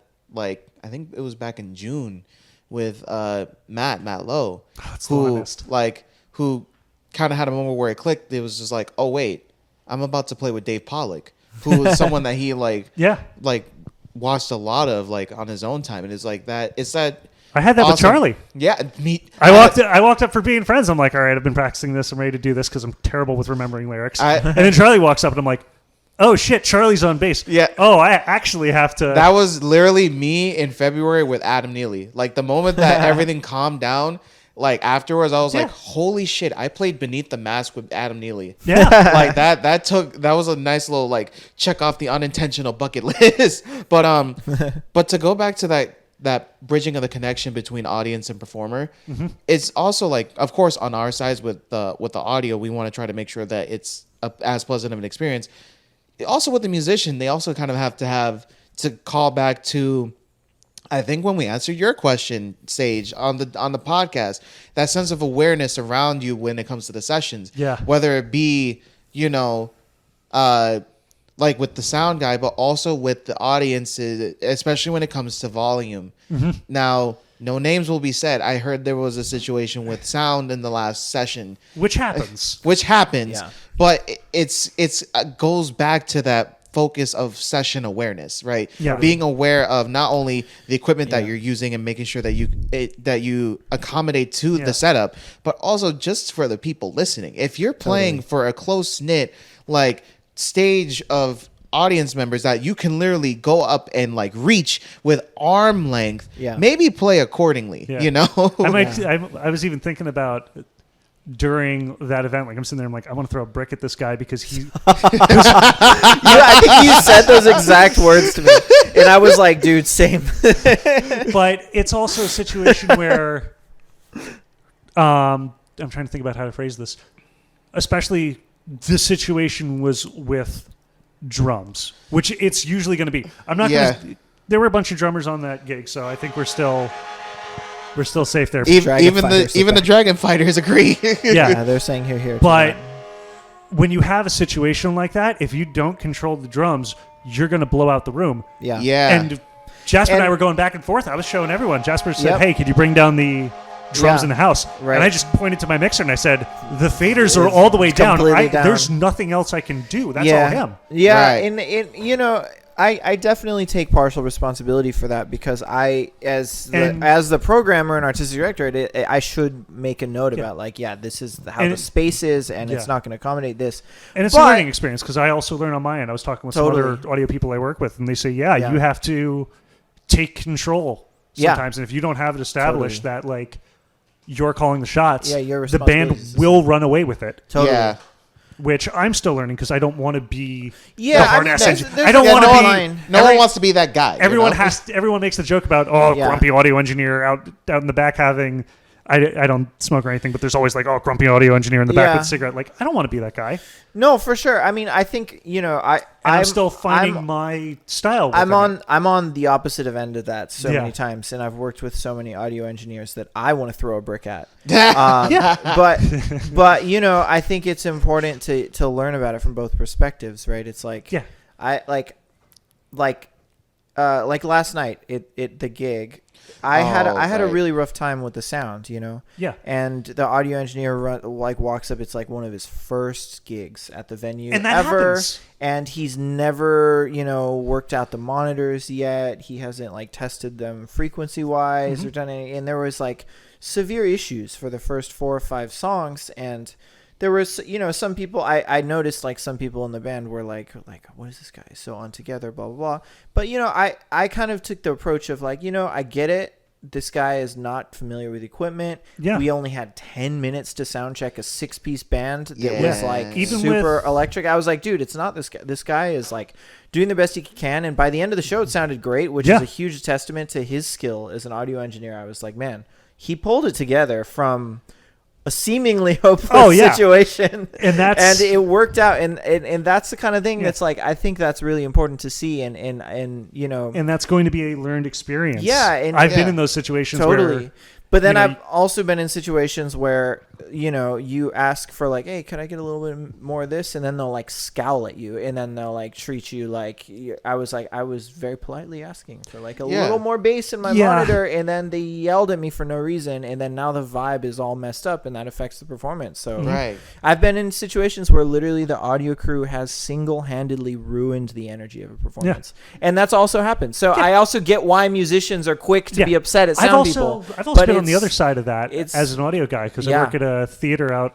in Riverhead on the island. Yeah, totally. Where I've flat out had people in the band, and this was a named band. If I told you the name, which I'm not going to because it's not worth it. Where it was one of the guys in the band started whistling at me like a flat out taxi whistle. Yeah, that's so rude. Some microphone was misplaced. I've seen that too. I've seen that from musicians too on stage, and I'm always I always deliberately go to the sound person and I say, look, I'm I get it. I make a point to talk to the sound people like humans and be like, look, I know that this is. And it's a stressful job, both as a musician and as an audio engineer. Totally, it's stressful all around. Yeah. And having that level of communication and the general understanding of understanding we're in this together. Yeah, exactly. Yeah. And that's why I want to keep playing. I miss playing so much. Totally. But I also get it. I've been on the stage, not to the same level like you or like you two, where you're playing all the time, and especially for Jasper, this is how you live. Yeah. But even like with the situations I've been on stage, I've been on bad stages. I've been on good stages. Like, yeah, totally. It's a common experience. But and I will say something that is really funny, and as another tiny little sub note, but like the quality of the room and the stage relative to the quality of the audio have absolutely zero correspondence to one another. Yeah. I've played at top stages in the world where the sound crew is horrible, and I've played at random clubs in the middle of nowhere where the sound people are impeccable. Yeah. And there is no correlation. It's all in the person that's doing the job. It's all about the pockets. It's about the chemistry between the artists, and it's like we're in this together, just like even you said. within the audio crew. Like, it's a collective experience, and like and this is something Arturo always says. It's like, you know, it's not like performers and audience. It's like the space that you're in is what creates the experience for everybody, for the musicians, for the sound people, for the audience, for the staff, for the bartenders. Like the space is what creates the vibe. Yes. It's nothing else. It is the space, and having a good space requires everybody contributing to it with good energy and positivity and having the ability to do that. I know I've been in situations where I've gotten thrown over my head. Yeah. And the person who threw the job who gave the job to me, I've only worked. This was a short-lived thing, but I was doing a gig in the Bronx where I was working a cultural festival. This was my first time doing that kind of event on a massive, on like, it was an X32, but that's still like a full board. I was still in college. I was still like taking classes on all this stuff. Sure. So the guy who came to bail me out, this is, bear in mind, my third gig with this company, turns around to me and says, "You're an audio engineer, aren't you? Do your job." And I'm sitting there, I'm like, and like, you're an audio engineer, right? Mix the show. What the hell do you want? And that happens.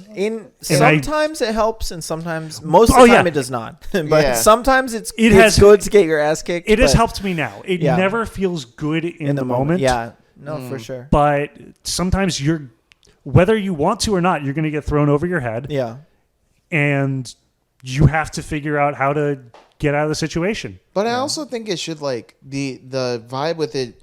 Because it always feels in those moments, and that's beyond your control. Yeah, like it's beyond your control. But I feel like more people at least should like take like a second to think about just like it always feels like there's this fear that's implanted, whether it be by the musician or by the audio crew, the fear of asking questions. Because like it makes it seem like if you ask a question, that makes you seem inept. When in reality, you want to ask a question because you want to make sure that the quality is up. Yeah. But it feels like with some, not all, but with some like band to audio relationships, it feels so hostile. Whether it be due to due to past experiences or due to the egos, right? And it makes communication kind of just die in a way. Yeah. But like if more people just took a second and be like, okay, maybe they haven't worked with this before. Maybe like it's been a while. Maybe, you know, like accept that that's a possibility, and we allow ourselves to ask the questions to help like the overall quality improve.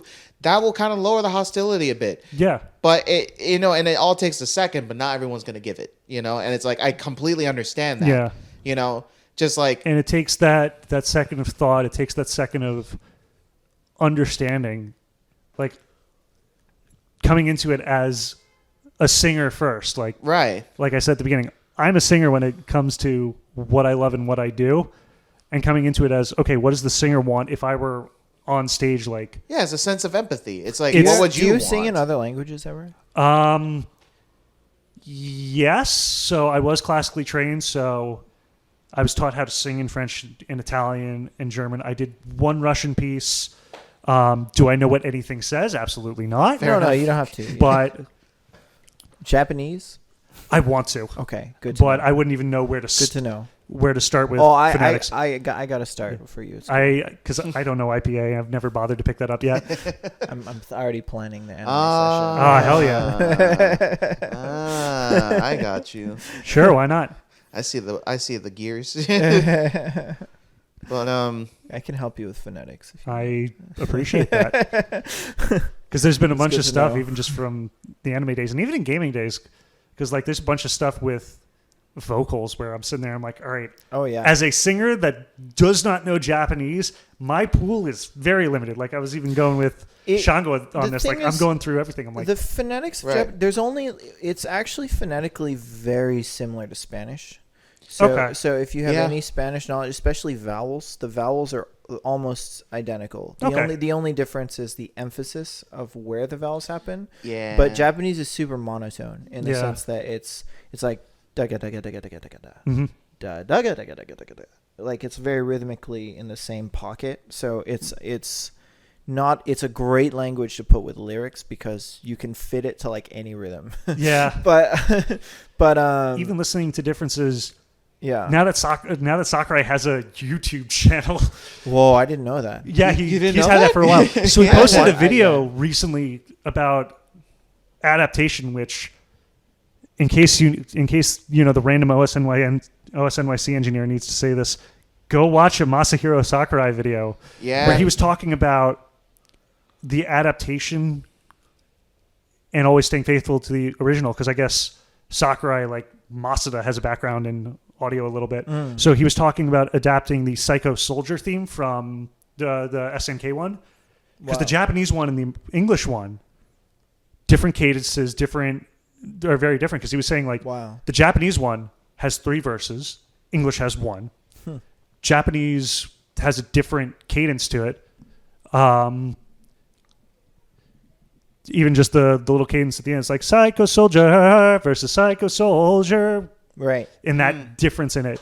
So he's going through this whole thing of like, he tries to stay faithful to the original of it, where he said, yeah, English has 1 lyric, it's pronounced this way. We're doing it like that. I don't care. That's how it's supposed to be. Right. Yeah. Which I think is super cool. Yeah, totally. It matters. Yeah. Yeah, English is terrible. English has so many issues. I don't know how we speak it. Why? How does one word? How do we words? And the funny thing is, like, I know how we got to all those spots, and it's just, it is. English is held together by duct tape and dreams. And that's the name of the podcast episode. Yes, we found it. We found it. We do that every time. We decide the name after we record it. Yeah. All right, that's it. That's perfect. Duct tape and dreams. Yeah, Hell yeah. That's That's episode 5. English is held together by duct tape and dreams. Very good. VGM Jams podcast. Yeah. Duct tape and dreams. But cool. I think that's a good. Yeah, that's wrap it up on. Yeah, we've been going for like 2 hours. Yeah, at this point. I think this might be the longest episode. It might be. That's cool. We gave the whole timeline of like the history of the lore up until now, which is an important part. Yeah. Yep. And hopefully, for those that are listening in, hopefully we'll see you at the 2-year anniversary jam session. We're actually going to be starting it. It's going to be 2 sets. It's going to be starting an hour earlier than normal, starting at 6 o'clock. Dom Palambi starting it all off. Dom Palambi coming full circle. Yep. And then we're going to have... Did he play the first one ever?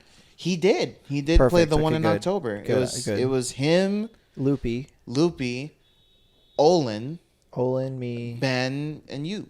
Wow, what a band. Yeah, That's man. a cool band. Maybe for the 10-year anniversary, I'll get that exact band back. I'll have to fly. Dude, we're getting band together.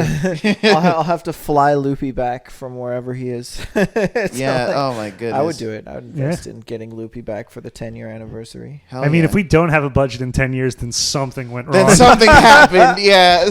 Or we just really stopped caring. Yeah. But hopefully we'll catch you there. And thank you, Sage, once again for coming in. Yeah, thanks Glad so much. to be here. All the way from the island of Long. All the way from the island. Taking that LIRR, bringing the Long Island sound. Oh, boy. But yeah, we'll see y'all later. Yeah. Bye-bye. Bye.